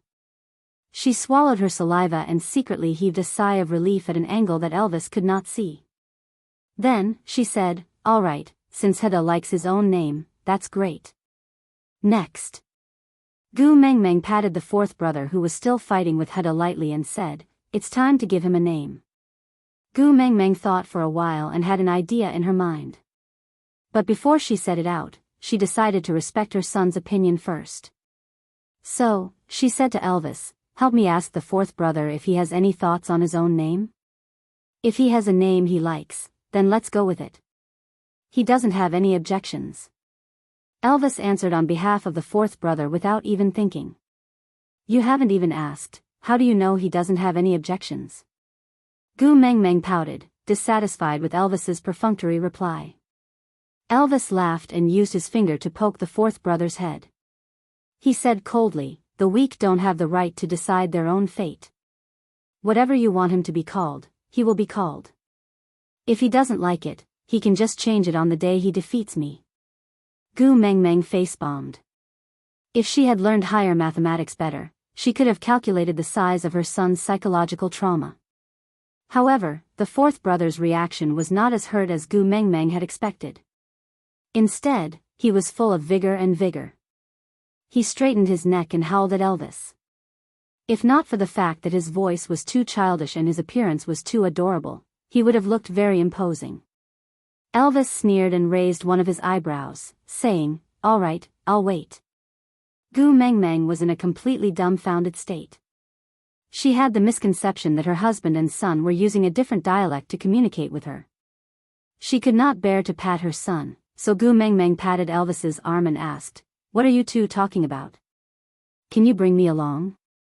Elvis used his chin to point at the fourth brother and said, "This fellow said that he will defeat me soon and asked me to wait." Gu Mengmeng frowned upon hearing that. She asked to confirm again, "He really said that?" Elvis nodded. Gu Mengmeng sighed and looked at the fourth brother sternly, saying, "Baby, you can't talk to daddy like that. Good children shouldn't contradict their parents. Otherwise, their parents will be very sad." Fourth brother sat on the side of the bed with his two front legs supporting his body. He tilted his head and howled at Gu Mengmeng. Gu Mengmeng turned around to look at Elvis, who automatically translated. "He asked you what is a father, what is a good child, what is rebutting and what is sadness." Gu Mengmeng was tickled by her son's silly look and burst out laughing. She laid in front of the fourth brother and looked at his little face, saying, "So, you only know what a baby is and what a mother is?" The fourth brother howled twice and used his little claws to rub his face randomly. Gu Mengmeng guessed that he was probably trying to say that she was right. Gu Mengmeng thought about it. He was just a day old and his eyes had not even opened yet. How much could he know? So she patiently explained, "I am your mother, and my husband is your father. He is brave, upright, kind, and considerate. He will hold up the sky for us and let us live freely without worrying about being hurt. He is the only person in this world who will never betray us. Daddy is very tough and very noble. So, you can't talk to him like that. Aside from the topic." Chapter 312. Huda and the fourth brother tilted their heads and looked at Gu Mengmeng, quietly listening to her. They did not make a fuss or run around, but just looked dazed, as if they did not understand what Gu Mengmeng meant. Gu Mengmeng continued patiently, "You and Papa are my most important family. I love you very much, so if you make Papa angry, I will be very sad. If I am very sad, I will cry. Do you want to see Mama cry?" Ow, ow, ow. Together with the other two who were drinking milk, the four little ones shook their heads and howled in unison. Gu Mengmeng giggled from their teasing. She kissed them one by one and said, "Babies who don't make their mama cry are good babies." Ow, ow, ow. The four little ones continued howling. Gu Mengmeng turned to look at Elvis, who translated. They said, "They will be good babies." Gu Mengmeng felt extremely comforted and hugged the four little ones in her arms, kissing them again and again. The second and third brothers were basically full, so Gu Mengmeng carried Huda and the fourth brother back into her arms, letting the second and third brothers play at the side. Leah had already gone out to prepare food, so it would not be long before there would be a supplementary meal for them to eat. The eldest brother leaned against Gu Mengmeng's stomach and drank milk quietly, while the fourth brother kept howling as he ate, but his voice was very muffled and could not be heard clearly. Gu Mengmeng patted the back of the fourth brother and said, "Don't talk when you are eating, you might choke." Ow, ow, ow. The fourth brother opened his mouth and howled a few times at Elvis before continuing to eat. Elvis placed his leg under Gu Mengmeng's neck to make her more comfortable, and used his tail to support Gu Mengmeng's waist, so that she did not need to use her own strength. He pinched Gu Mengmeng's shoulders and translated. He said he wants a name more impressive than Huda. Gu Mengmeng smacked her head and said, I was so focused on educating the children that I forgot about naming them. Sorry, it's Mama's fault." The fourth brother was drinking milk and could not answer Gu Mengmeng. He remembered that his mother told him not to talk while eating, so he held it in and shook his head to express what he meant. He believed that his mother would understand. However, his mama did not understand at all. "Let me think. What should we call our fourth son?" As Gu Mengmeng spoke, she caressed the fourth brother's back. She thought for a while and said, "The fourth brother has the strongest physique among the 4 children. One look and you can tell that he is the leader of the family." Kanwoo. How about Kanwoo? The character can refer to the use of force to quell disputes, and Jinwoo referred to the use of war to stop war. If we can convince people with reason and rule the country with virtue, that would naturally be the best. But if others want a foot after taking an inch, we are not weaklings that can be bullied by others. If they want a war, then we will fight and stop the war with war. How was it? My little Kanwoo? Ow ow ow. Kanwoo used his 2 front claws to protect his food, taking the time to respond to Gu Mengmeng in his busy schedule. Without waiting for Gu Mengmeng to turn around, Elvis translated. He said it's very good, he likes it. Gu Mengmeng smiled in satisfaction and nodded the leader's head, calling, "Hada." "Ow," boss responded in a childish voice. Gu Mengmeng patted the little butt of the fourth brother again and called, "Kanwoo." "Ow ow." The fourth brother shook his butt in an extremely flashy manner and wagged his tail happily. Aside from the topic. Chapter 313. After deciding on the first and fourth brothers' names, Gu Mengmeng turned to look at the second and third brother. These 2 younger ones were much more obedient than the other 2. They were sitting in a row, waiting to be named. Gu Mengmeng stroked her little head and said, "My second brother has extraordinary looks and is worthy of the word Xian." But Emperor Xuanyuan's Xian was also like this. The name is too heavy and will affect one's luck. How about this? In any case, the word Xian also refers to the Xian Gong star in the sky. Let's add a pond in front of the word Xian, implying that my second son is the reflection of the Xian Gong star in the pond. The stars in the water are also stars. In my mother's eyes, they are very bright. Okay? Roar, roar, roar. Second brother puffed out his chest, indicating that he was satisfied. Gu Mengmeng smiled and kissed the second brother, then looked at the third brother. She thought for a while and said, "The first brother is virtuous, the second brother is handsome and the fourth brother is strong. But being brave without being astute is just an ordinary man. My son needs to be both wise and brave." Third bro, let's use the word strategy, the word for strategy. Be the brains of the 4 brothers and cooperate with the other brothers to bring glory to Saint Nazir in the future. Gu Mengmeng thought for a while and said, adding a jia in front of the word blue, is to give this child some Buddha's heart and Buddha's nature, or else, if he is harboring evil intentions, he will only be a waste of his intelligence and wisdom. He might as well be a fool. I want my son to put his intelligence to good use, to be a kind-hearted and intelligent person. Gu Mengmeng turned around and asked Elvis, "What do you think? How about the name Jiaoyu?" Actually, Gu Mengmeng did not consider these things in the beast world. Kindness? What was the point? What was Buddha nature? In this world, there was only the survival of the fittest. But Elvis would never tell Gu Mengmeng these words. Females were supposed to live in a beautiful fairy tale fantasy, and it was the responsibility of males to create and protect this fantasy. So, Elvis kissed Gu Mengmeng's forehead lightly and said, "Whatever you like is good." Gu Mengmeng smiled and turned to look at her son, asking, "Baby, what do you think? Do you like the name Jiaoyu?"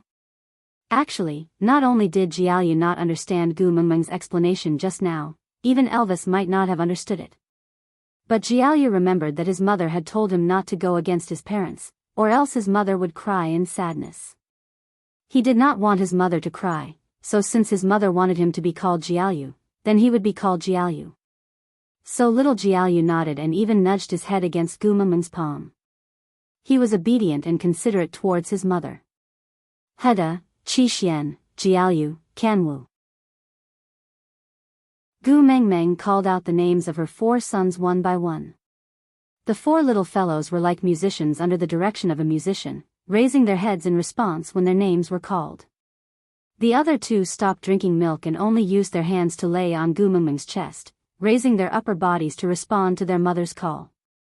"That's great, my precious sons all have names." Gu Mengmeng smiled brightly and gently. To Elvis, this was the most beautiful scene in the world. Leah carried the meat soup in just in time. After setting up the pot, he scooped a portion of the soup onto a large plate and placed it on the bed. He called out to the wolf cubs and the 4 little fellows ran to the side of the plate happily to start drinking the soup. There was no need for Gu Mengmeng to demonstrate at the side.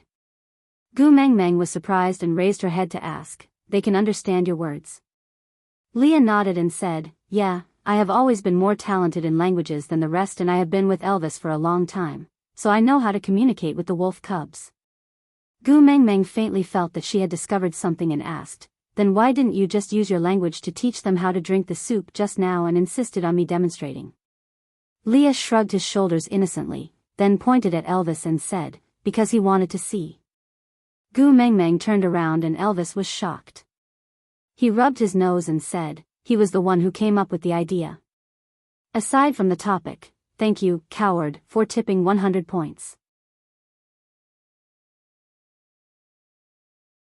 Chapter 314. 2 weeks later, Kanwo was the first to open his eyes.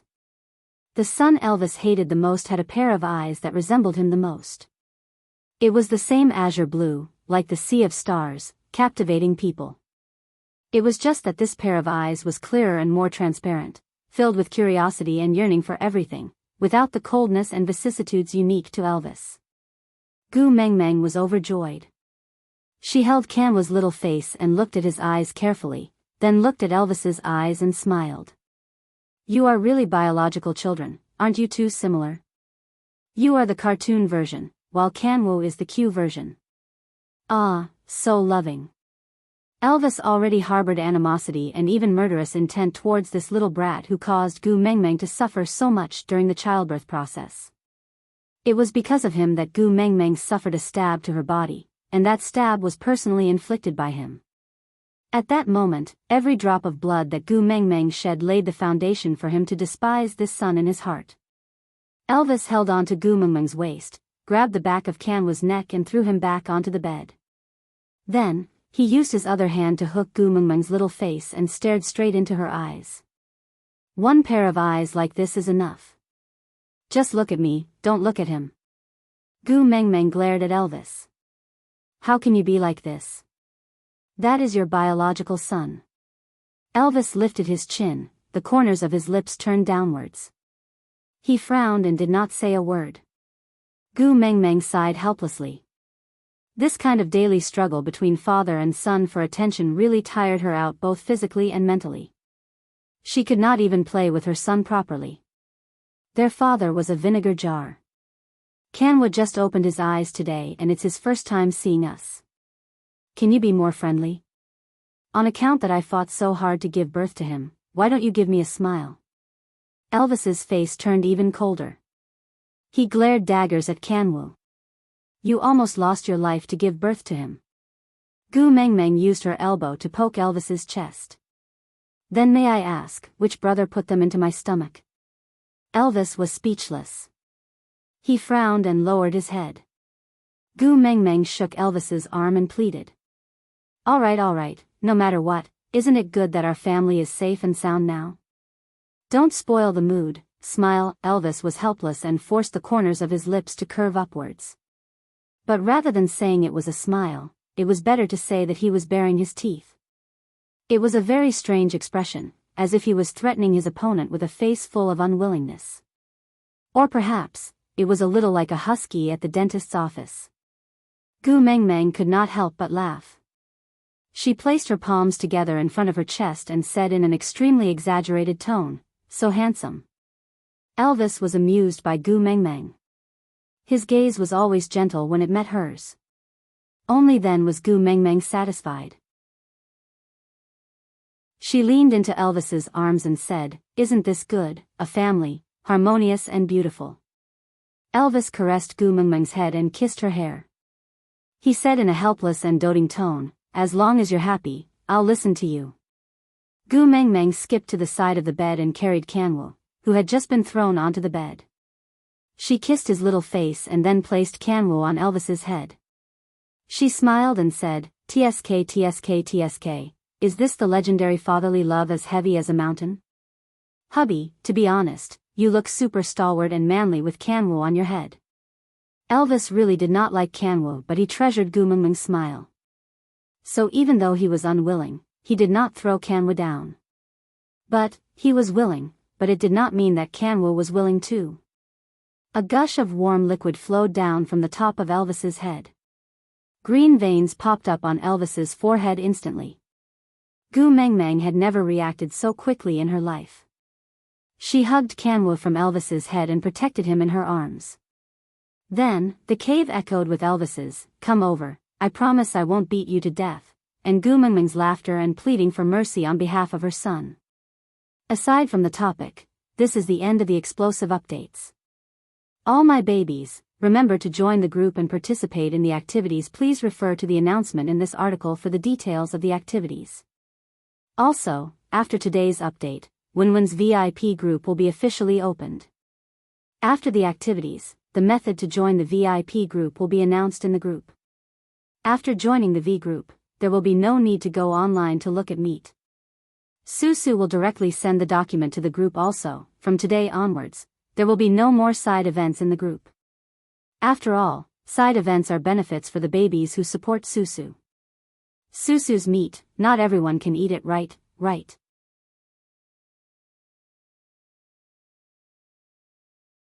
Chapter 315. Among the four sons, the third Jiaoyu's eyes were the most similar to Gu Mengmeng's. They were coffee-colored and looked a little like amber. Moreover, Jiaoyu's eyes were bigger and rounder than Gu Mengmeng's, making him look more innocent and adorable. Because of this pair of eyes, Jiaoyu was the only one among the four sons who could receive a smile from Elvis. 5 weeks later, Elvis and Leah unanimously agreed to let Gu Mengmeng wean all four sons. This made Gu Mengmeng very, very resistant. Whose child can only drink milk for a little more than a month? It's normal for us to feed them until they are 1 year old. Even if the situation doesn't allow it, we should at least feed them for a full 8 months, right? Gu Mengmeng held Elvis's hand and fought for her sons. Little Jiaoyu was lying on Elvis's shoulder. He howled twice, but no one knew what he was saying. But Gu Mengmeng immediately said, "Look, our sons already said that just a little more than a month is too little. This is abuse, inhumane abuse." Elvis looked up and met Gu Mengmeng's eyes. He replied seriously, "I am a wolf and I don't have any humanity." Moreover, Jiaoyu said that they have already started to grow teeth and can eat the meat cooked by Leah. It doesn't matter if they are weaned. Gu Mengmeng looked at Leah doubtfully and asked, "Really? Jiaoyu really said that?" Leah nodded, indicating that Elvis was telling the truth. Elvis's face darkened. "I won't lie to you." Gu Mengmeng carried Jiaoyu down from Elvis's shoulders, turned around and secretly tapped his little nose. She lowered her voice and said, "Mummy is helping you fight for your welfare. Why did you change sides?" Elvis was stunned. Elvis stood up and hugged Gu Mengmeng's waist from behind. He rested his chin on her neck and said gently, "Because this fellow has half of your blood, so he has humanity and a conscience. He knows that squeezing Mummy for nutrition is wrong. As males, they should rely on themselves to survive." Gu Mengmeng shrugged her shoulders and said unhappily, "What do you mean by relying on themselves to survive? Is there something wrong with you?" Leah struck up a conversation at the right time. "They have already started to grow teeth. If they don't stop breastfeeding soon, they might accidentally scratch your skin. In order to protect you, they will habitually eat with their gums, which will hinder the growth of their fangs. In the future, if they encounter danger, fangs that are not sharp enough may kill them." But Gu Mengmeng wanted to retort, but she suddenly realized how weak her rebuttal was. Yes, she and Elvis could protect the little wolves now, but could she protect them forever and not let them be independent? What was taken for granted in the modern world had become spoiled here. Gu Mengmeng fell into deep thought, feeling a little down. She didn't know what she was feeling melancholy about. She just felt that her son wasn't as dependent on her anymore. Jiaoyu howled twice in Gu Mengmeng's arms. His childish voice was especially lovable. Gu Mengmeng kissed his little head and said, "You guys don't need a mother so soon." Jiaoyu's face turned red. Jiaoyu wagged his tail and stuck out his little tongue to lick Gu Mengmeng's face.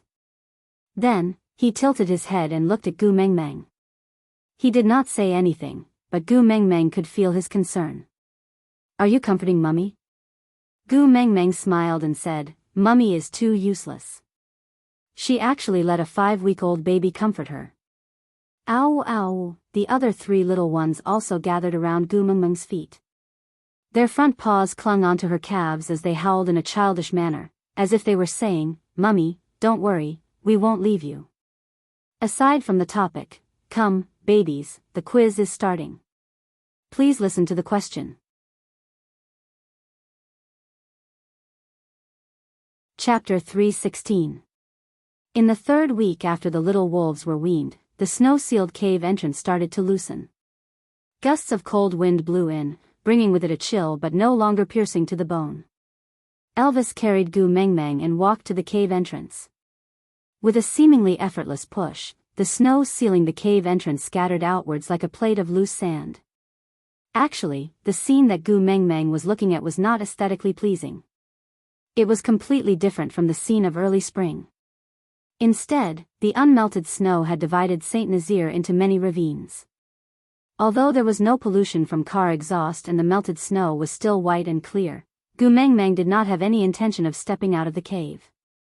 However, only Gu Mengmeng did not want to step out of the cave. It was the first time the 4 little ones saw the situation outside the cave. Everything was too novel to them. Without waiting for Gu Mengmeng's instructions, the 4 little ones had already dashed into the snowy water. The snowy water was ice cold, but it was not an obstacle to them. Although their fur was not as thick as Elvis's, they could still withstand this level of cold. Whether it was the smell of the air or the touch of the snow beneath their feet, they all made the little ones extremely excited. The 4 little ones chased and played like 4 little lunatics. Babies, come back quickly, it's so dirty. Gu Mengmeng shouted, but why would the 4 little ones, who had gone crazy from playing, care about her? They had long become wet dirty cats in the snow. They looked, just like a husky playing in the mud. Gu Mengmeng looked at Elvis resentfully and frowned, saying, I suspect that you have the bloodline of a husky, but you are actually a husky disguised as a wolf, right? Elvis was helpless. Although he still did not know who a husky was, it was obviously not a good word. Because Gu Mengmeng would only have such thoughts every time he made a fool of himself or when the 4 little ones were too mischievous. I'll go catch them back. Elvis shook his body and transformed into a wolf. He dashed into the snow and bit the back of Kanwa's neck in an instant. He muttered something with his throat and the other 3 little ones immediately lowered their heads, not daring to act rashly again. They followed behind Elvis with their tails tucked between their legs and walked back obediently. Gu Mengmeng was very curious, so she asked Leah secretly, what did Elvis say to them? Leah pretended to be in deep thought and dragged out the last syllable, for a long time. Then, instead of answering, he asked, what benefits would I get if I betray Elvis? After all, he's the first partner of the family and I'm just a pet. What if he gets angry and kills me? Gu Mengmeng placed one hand on Li's shoulder and looked at him with an expression of, I surrender to you. Can we not talk about the beast pet? Can't we just be normal friends? Ordinary friends? Leah savored those 4 words before turning his head. I will not betray the first partner of the family for an ordinary friend. I will be chased out. Pfft. Gu Mengmeng was speechless. In the end, he still classified her as a beast pet. As he spoke, Elvis had already returned. He transformed into a human and threw Kanwa on the ground. He wrapped his arms around Gu Mengmeng's waist and said, I told them, if they don't listen to my wife, they can scram out of my cave. Gu Mengmeng face-bombed. She should have thought of that. How could Elvis coax children with gentle words? How could it be? Right? Aside from the topic, thank you to the little darling of Xiaoxiang Academy, Lazy Silkworm Baby and No. For your monthly votes and evaluation votes, and thank you to the little darling of QQ Reading, Big Willful, and Wife, for their 99 reading points.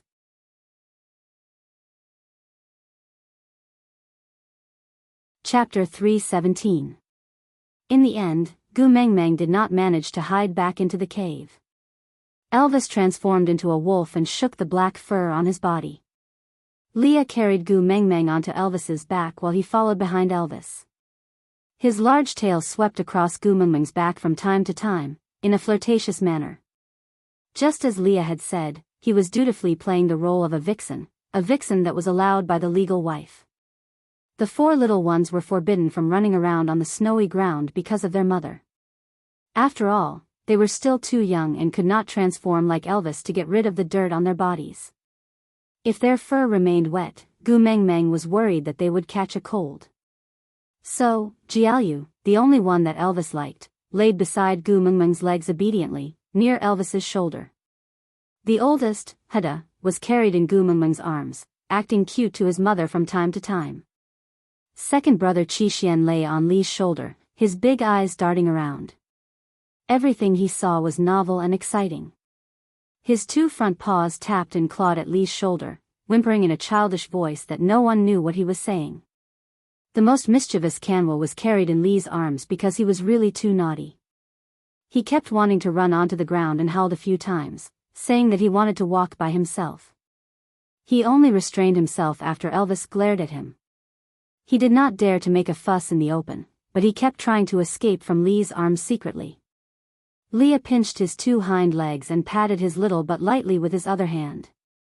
He said in beast language, "The level pressure is insurmountable.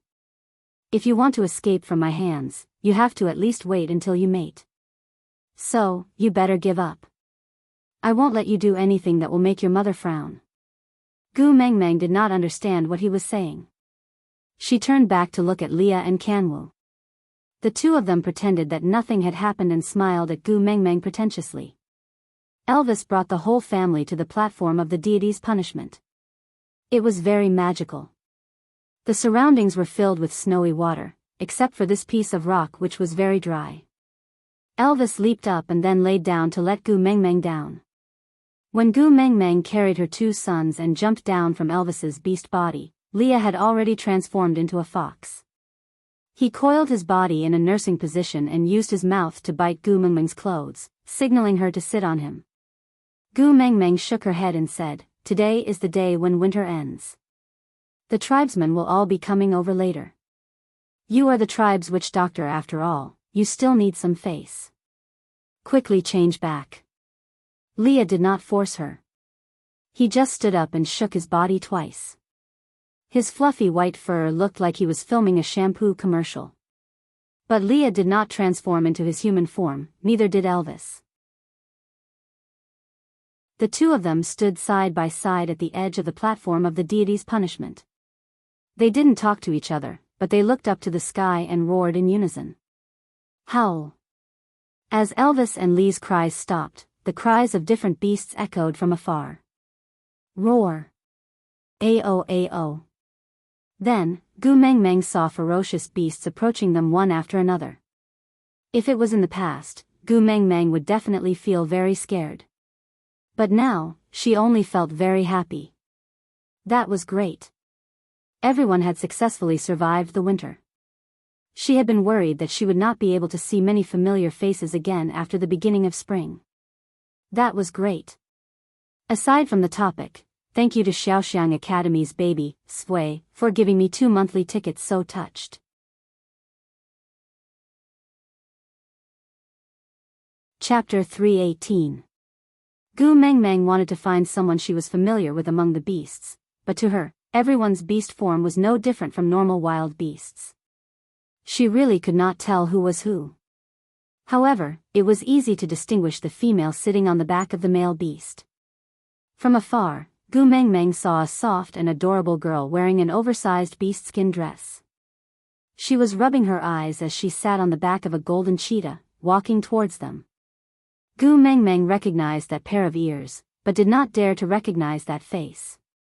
She had a slender waist, long legs and arms that were even slimmer than Gu Mengmeng's. She had a small oval face and big watery eyes that carried a sleepiness unique to spring. She looked like she was still in love, and when she saw Gu Mengmeng from afar, a sweet smile bloomed on her face. She waved and shouted, Gu Mengmeng, Gu Mengmeng. Gu Mengmeng narrowed her eyes and hesitated for a moment before calling out, "You are Sandy?" Sandy pouted, clearly unhappy. She grumbled, "It's only been a winter since we last met. Why do you look like you don't know me?" Gu Mengmeng could not help but clap her hands and exclaim, "Damn, how did you spend the winter? Did you go to Korea for plastic surgery and liposuction?" Howl.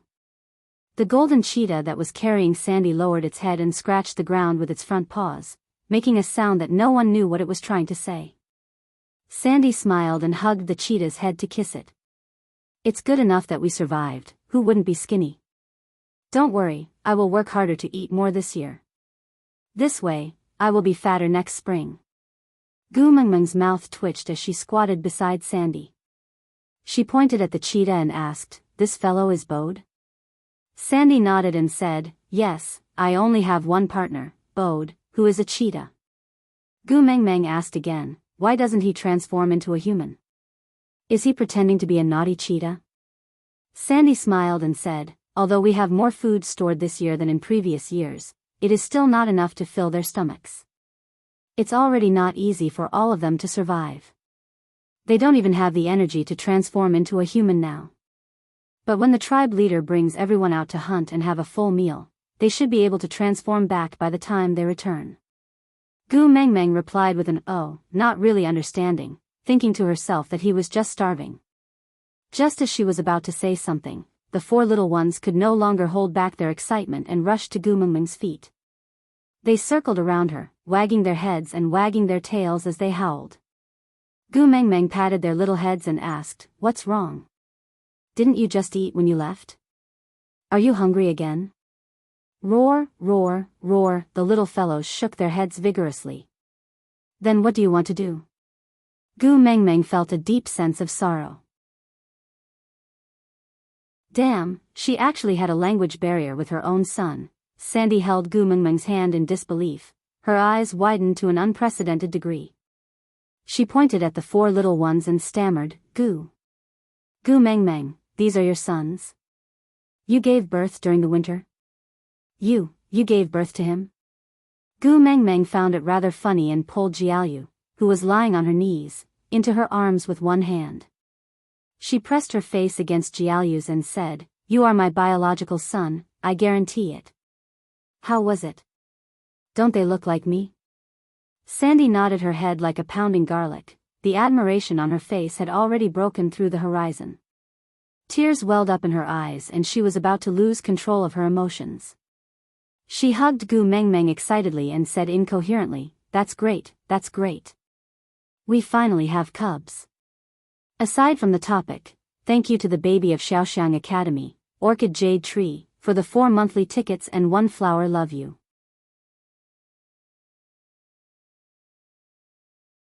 Chapter 319.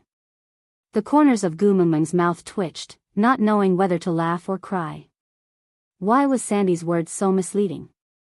She made it sound like she had given birth to this child with her. Ow, ow, ow. Jiaoyu was sandwiched between Sandy and Gu Mengmeng, almost suffocating. He struggled to escape, but this strong auntie was so strong despite looking so skinny. His struggles were futile, and he could only let out a miserable howl in hopes of attracting his mother's attention. But luckily, Sandy immediately let go of Jiaoyu's cry. She wiped her tears and said embarrassedly, Sorry, I was too agitated. Saint Nazir finally has a nest of cubs. There is finally hope for our tribe." Gu Mengmeng knew that Saint Nazir was founded by Leah and Elvis. Ever since it was founded, only Nina had conceived a nest of eaglets, but because of Nina's perverted and twisted mentality, this nest of eaglets had all died in her father's hands.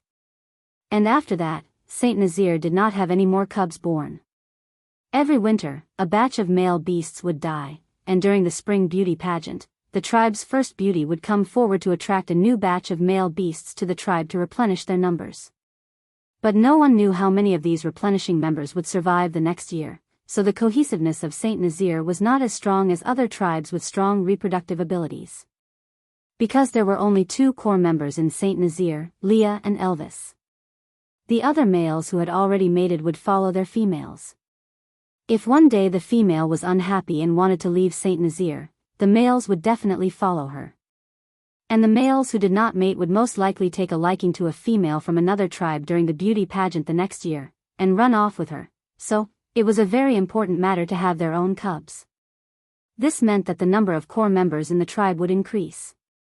Of course, it would be even better if they could give birth to a female cub, because if it was a female cub from the tribe leader's family, then her partners would all become the core of the tribe, which was the strongest cohesiveness of the tribe.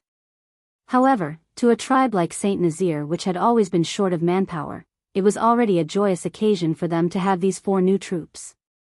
So, Nina could not be blamed for being so agitated. Gu Mengmeng patted Sandy's hand and said, "Hey, don't be so agitated. Maybe you can give birth to a female cub for our tribe this year?" At that time. How about a betrothal? Sandy tilted her head and asked, "What is a child betrothal?" Gu Mengmeng waved her hands and called the 4 little ones over. Then, she said, "In the future, if you give birth to a male baby, let them become brothers. They can help each other and support each other. If you gave birth to a female." Gu Mengmeng rubbed her nose and smiled awkwardly. "Just let her choose one of our sons that she is satisfied with and prioritize him." Gu Mengmeng also did not want to arrange her son's marriage so early, but the ratio of males and females in this world was too abnormal. She could not possibly let her son be a bachelor forever, right? It would be fine if he was always single, but what if he met a perverted female like Nina? Rather than that, Gu Mengmeng was more willing to let her son be with Sandy's girl. At least they could get to know each other. Sandy was a gentle woman, and her daughter was no worse. Moreover, they were from the same tribe. If they really gave birth to a female cub, Gu Mengmeng would naturally teach her well as a daughter-in-law. Aside from the topic, thank you to Xiaoxiang Academy's baby 13080716417 for the 3 monthly tickets. True love indeed, you left all the tickets for me, right?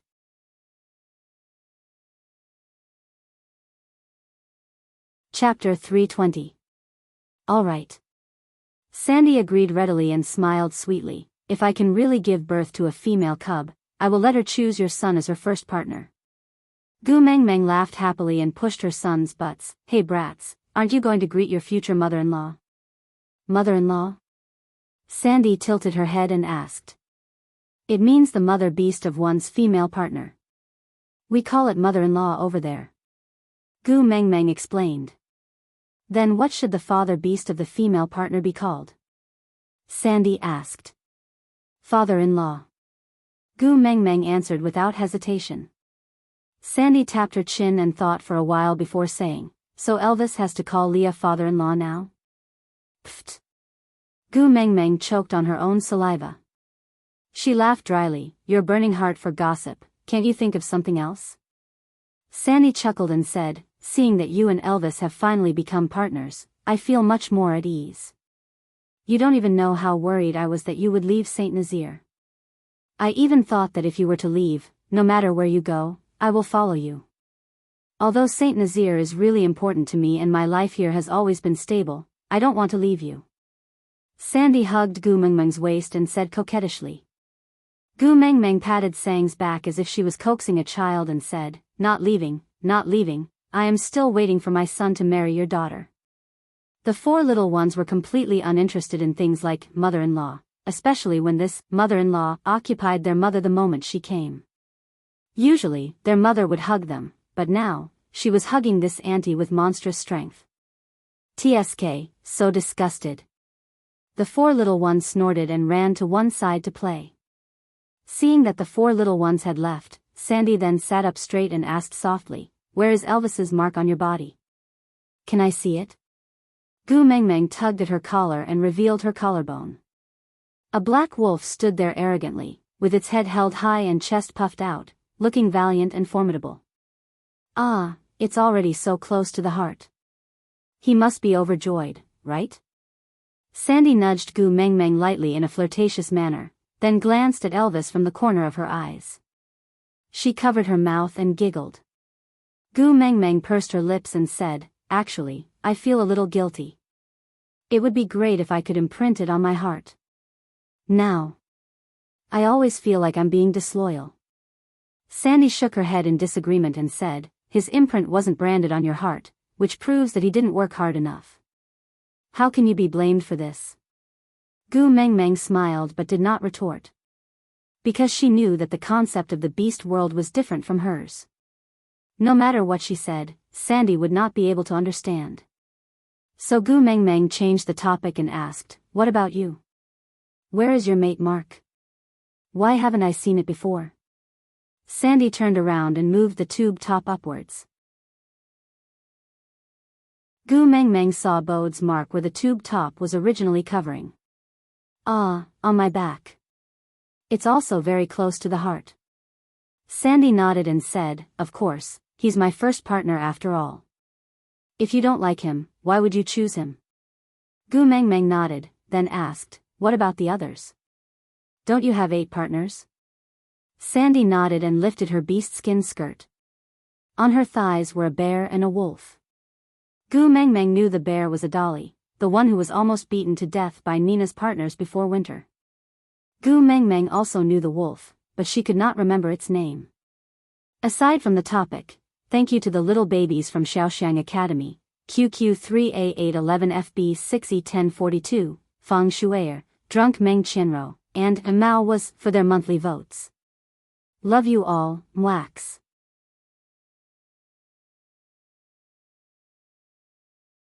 Chapter 321. Gu Mengmeng was just about to gossip about Sandy and her new partner, Bailey, when she saw another female walking towards them from the bustling crowd of beasts.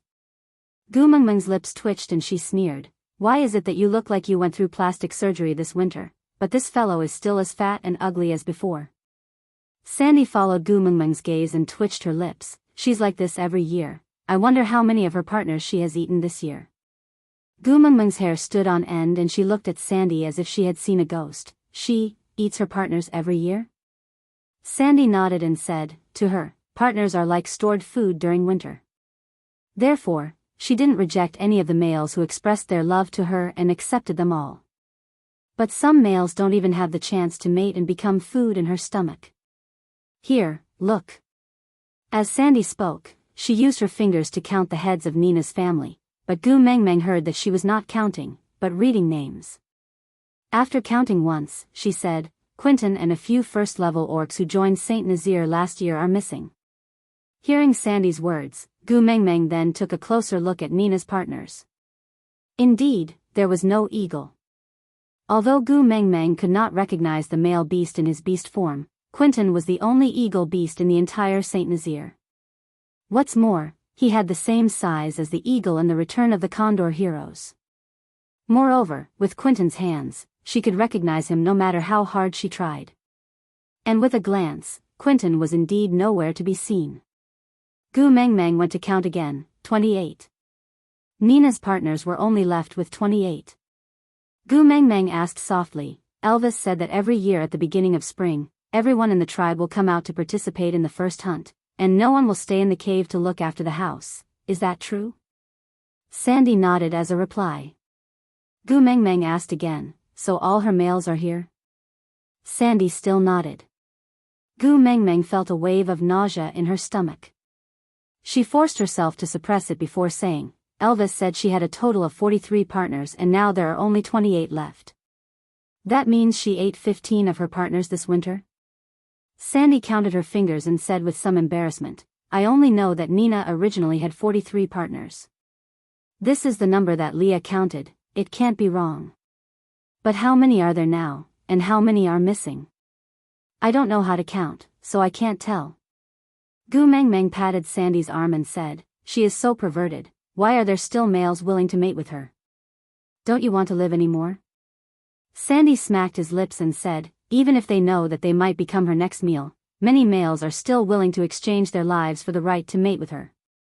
After all, if they could get a perfect female to give birth to a powerful cub, in the eyes of the males, even death would be worth it. Gu Mengmeng sneered and looked at her husband. Thinking of his attitude towards his sons, she really could not agree with Sandy's thinking. Not every male valued their cub, or maybe, they just did not believe that another male's tragedy would repeat itself on them. They always fantasized that they were special, different, and could become someone that Nina cared about, someone important to her. But they did not understand an old saying, a leopard can't change its spots.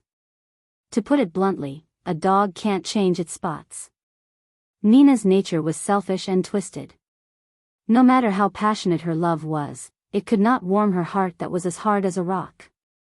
Aside from the topic, thank you to the little darling of Xiaoxiang Academy, Yusheng 1-2, for gifting 9 flowers. Does it mean forever? So romantic.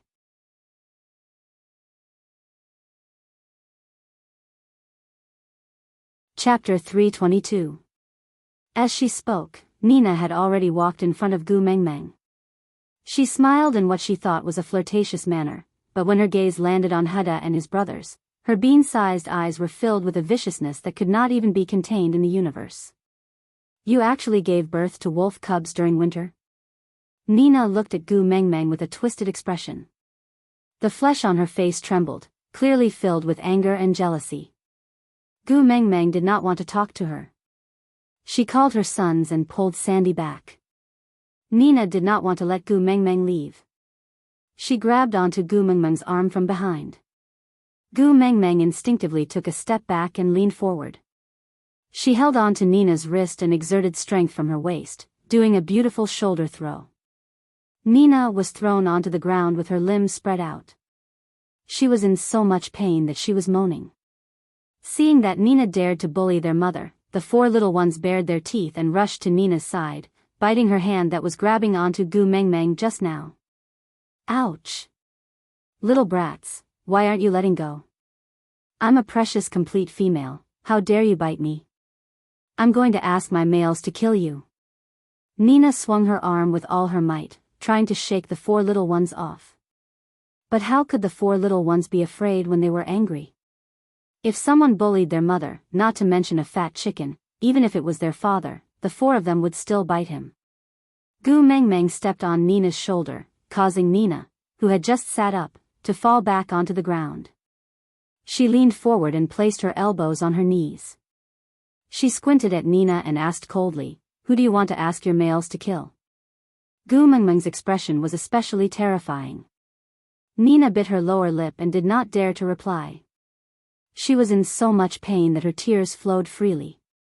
She turned to look at her partners and roared, "I'm being bullied like this and you're just going to stand there and watch?" Nina's partners were actually very embarrassed too. Although the 4 little ones were males, they were cubs after all.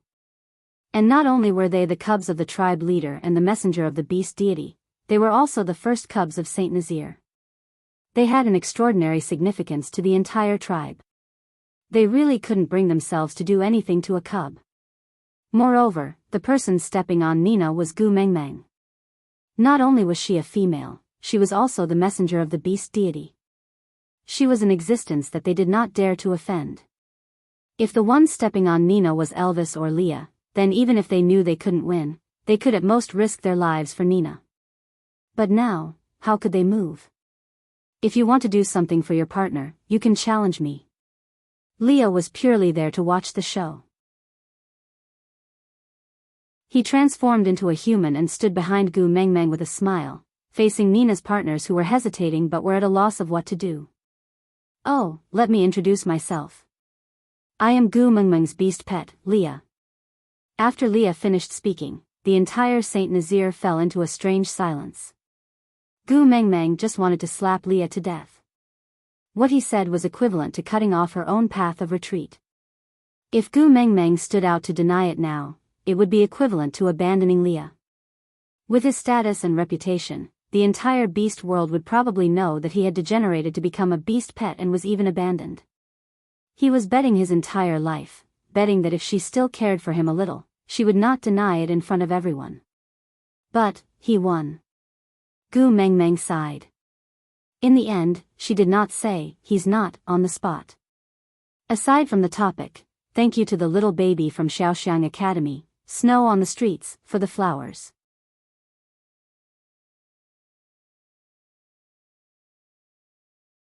Chapter 323. What? You actually became a beast pet for her? Nina could not care less about the 4 wolf cubs that were still biting her on her arm. She used all her strength to push Gu Mengmeng away and crawled up from the ground, rushing towards Leah to grab his arm. But Leah dodged beautifully and said in disgust, "Don't touch me, Gu Mengmeng won't like it if you dirty me." "But you already said that you want to mate with me, how can you become Gu Mengmeng's beast pet?" Nina did not give up and went forward to grab Leah again. Leah frowned and took another step back, replying, "If you come any closer, I will make you my first prey this spring." You also know, chickens are originally in the fox's diet. Nina looked at Leah in disbelief but did not dare to pounce on him again. She pointed at Gu Mengmeng but her eyes were looking at Leah. She said in a voice that sounded like she was scratching the wall with her nails, "You are a proper partner after mating with me. Now that Quentin is dead, I can even make you my first partner. I even promised you that I will give birth to a nest of little foxes for you this year, but you actually gave up on me and chose to become a beast pet for her." "I did not give up on you," Leah said seriously. "You were never in my choice of partner. In my heart, the only person who can be my partner has always been my Gu Mengmeng. You." Nina was so ridiculed that she could not say anything. The hand that was pointing at Gu Mengmeng was trembling. Gu Mengmeng went forward and twisted Nina's outstretched finger. With a cracking sound, Nina's finger was bent into a weird angle along with a scream like a pig being slaughtered, directly sticking onto the back of Gu Mengmeng's hand. "Didn't I tell you not to provoke me? Huh? On the first day of the new year, I did not look for you to settle the score, but you came to show off in front of me? Are you itching for a beating after being a cat for an entire winter?" After Gu Mengmeng finished speaking, she flung Nina's hand away harshly and called her 4 sons back, saying, "Do you use your mouth to bite all kinds of dirty things? Aren't you afraid of having a stomachache? Go play with your future mother-in-law." The 4 little ones howled in defiance. Sandy picked them up and comforted them, "Be good, don't worry. Your mommy won't lose out. She is Gu Mengmeng." The 4 little ones tilted their heads and looked at Sandy, then at their father, Elvis, who was quietly standing at a high place and looking down at everything. They felt that Sandy was right. Given how protective their father was of his wife, he would not stand by and watch calmly if the beast mother was in even the slightest bit of danger. Thinking about this, the 4 little ones quietened down and obediently stayed in Sandy's arms. They imitated their father's face and watched Gu Mengmeng teach Nina a lesson. However, even though she looked so young and tender, she still wanted to imitate Elvis's expression. It looked a little comical, but very cute. Gu Mengmeng saw that her sons had already hidden far away, so she did not need to worry about accidentally injuring them. She pulled Nina's hair towards her knees and instantly raised her leg, using her knee to knock Nina's neck. Blood instantly gushed out from Nina's nose. Gu Mengmeng threw Nina onto the ground once again. "You were the one who informed the people from Sauter about this, right? I gave you a chance to escape, but you refused to leave. I wanted to let you off this time because you are a female. As long as you stay quietly, I can let bygones be bygones. But you just had to jump around in front of me. You want to kill my sons, right? Let's see if you can live till that day." Aside from the topic, thank you to the big baby of Xiaoxiang Academy, Lin Shi, the breeze of the dreamlike mountain, for the 99 roses, 50 diamonds and monthly tickets.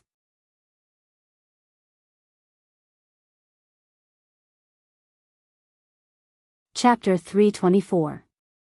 As Gu Mengmeng said, she raised her elbow and used her body's strength to smash Nina, who was pinned on her body and had nowhere to hide. She hit Nina's nose again. Nina howled in pain. Her face was covered in blood and her original appearance could not be seen anymore. Behind Gu Mengmeng, Nina's partners were already fighting with Leah. Perhaps this was the so-called suppression of strength. Leah did not even transform into his beast form and he was still able to handle the situation of 1 against 28. Rather than saying it was a battle, it was more like he was toying with them. Gu Mengmeng was not careless either.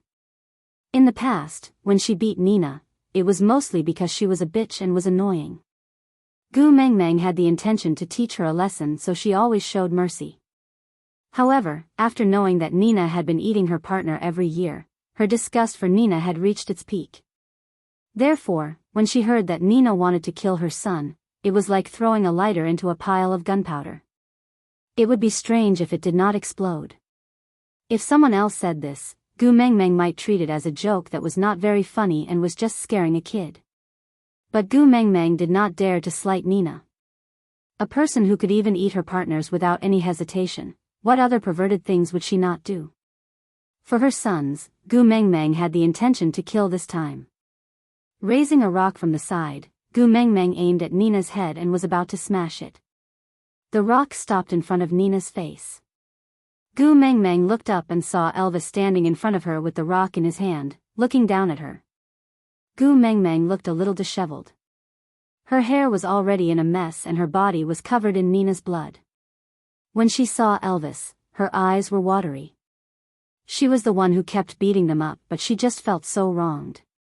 Looking up at Elvis, Gu Mengmeng said, "She said she wants to kill our sons."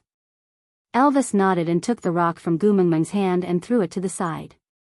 Then, he carried Gu Mengmeng up from Nina's body and wiped her blood-stained face gently and carefully. He said, "If she has the ability, go ahead and kill them." "Hubby." Gu Mengmeng's grievances instantly turned into tears as she stared at Elvis in disbelief. But Elvis laughed. He glanced at Nina, who was almost beaten to death by Gu Mengmeng, with disdain and said, "I don't care what happens to those 4 wolf pups. But if you and your partner dare to make Xiaomeng sad." Before Elvis could finish his sentence, he snorted coldly and emitted a strong pressure. In just a moment, everyone around the platform of the deity's punishment, including Leah, felt their knees were so heavy that they could not stand straight. Leah was slightly better off than the rest. He only knelt down on one knee in submission, while the rest were pressed to the ground, unable to move. The weaker ones fainted on the spot. Gu Mengmeng did not feel anything towards the beast pressure, she just felt that Elvis's cruel and cold expression was so handsome. So she wrapped her arms around Elvis's neck like a little bird and whimpered, "Hubby is mighty." Elvis did not say anything else. He shook his body and retracted his pressure. He glanced sideways at the 4 little ones who were playing around Sandy without a care in the world and raised his eyebrows. Even Leah, an adult 3rd-level beast, could not withstand the pressure, but these 4 were actually fine. Aside from the topic, thank you to the little baby, Yunling Feng, from Xiaoxiang Academy for the 5 monthly votes and 1 evaluation vote. Today's update has ended. Continue tomorrow. You're tuning in to the Journey of the Soul YouTube channel. Don't forget to subscribe and join us on this journey to catch the most captivating stories.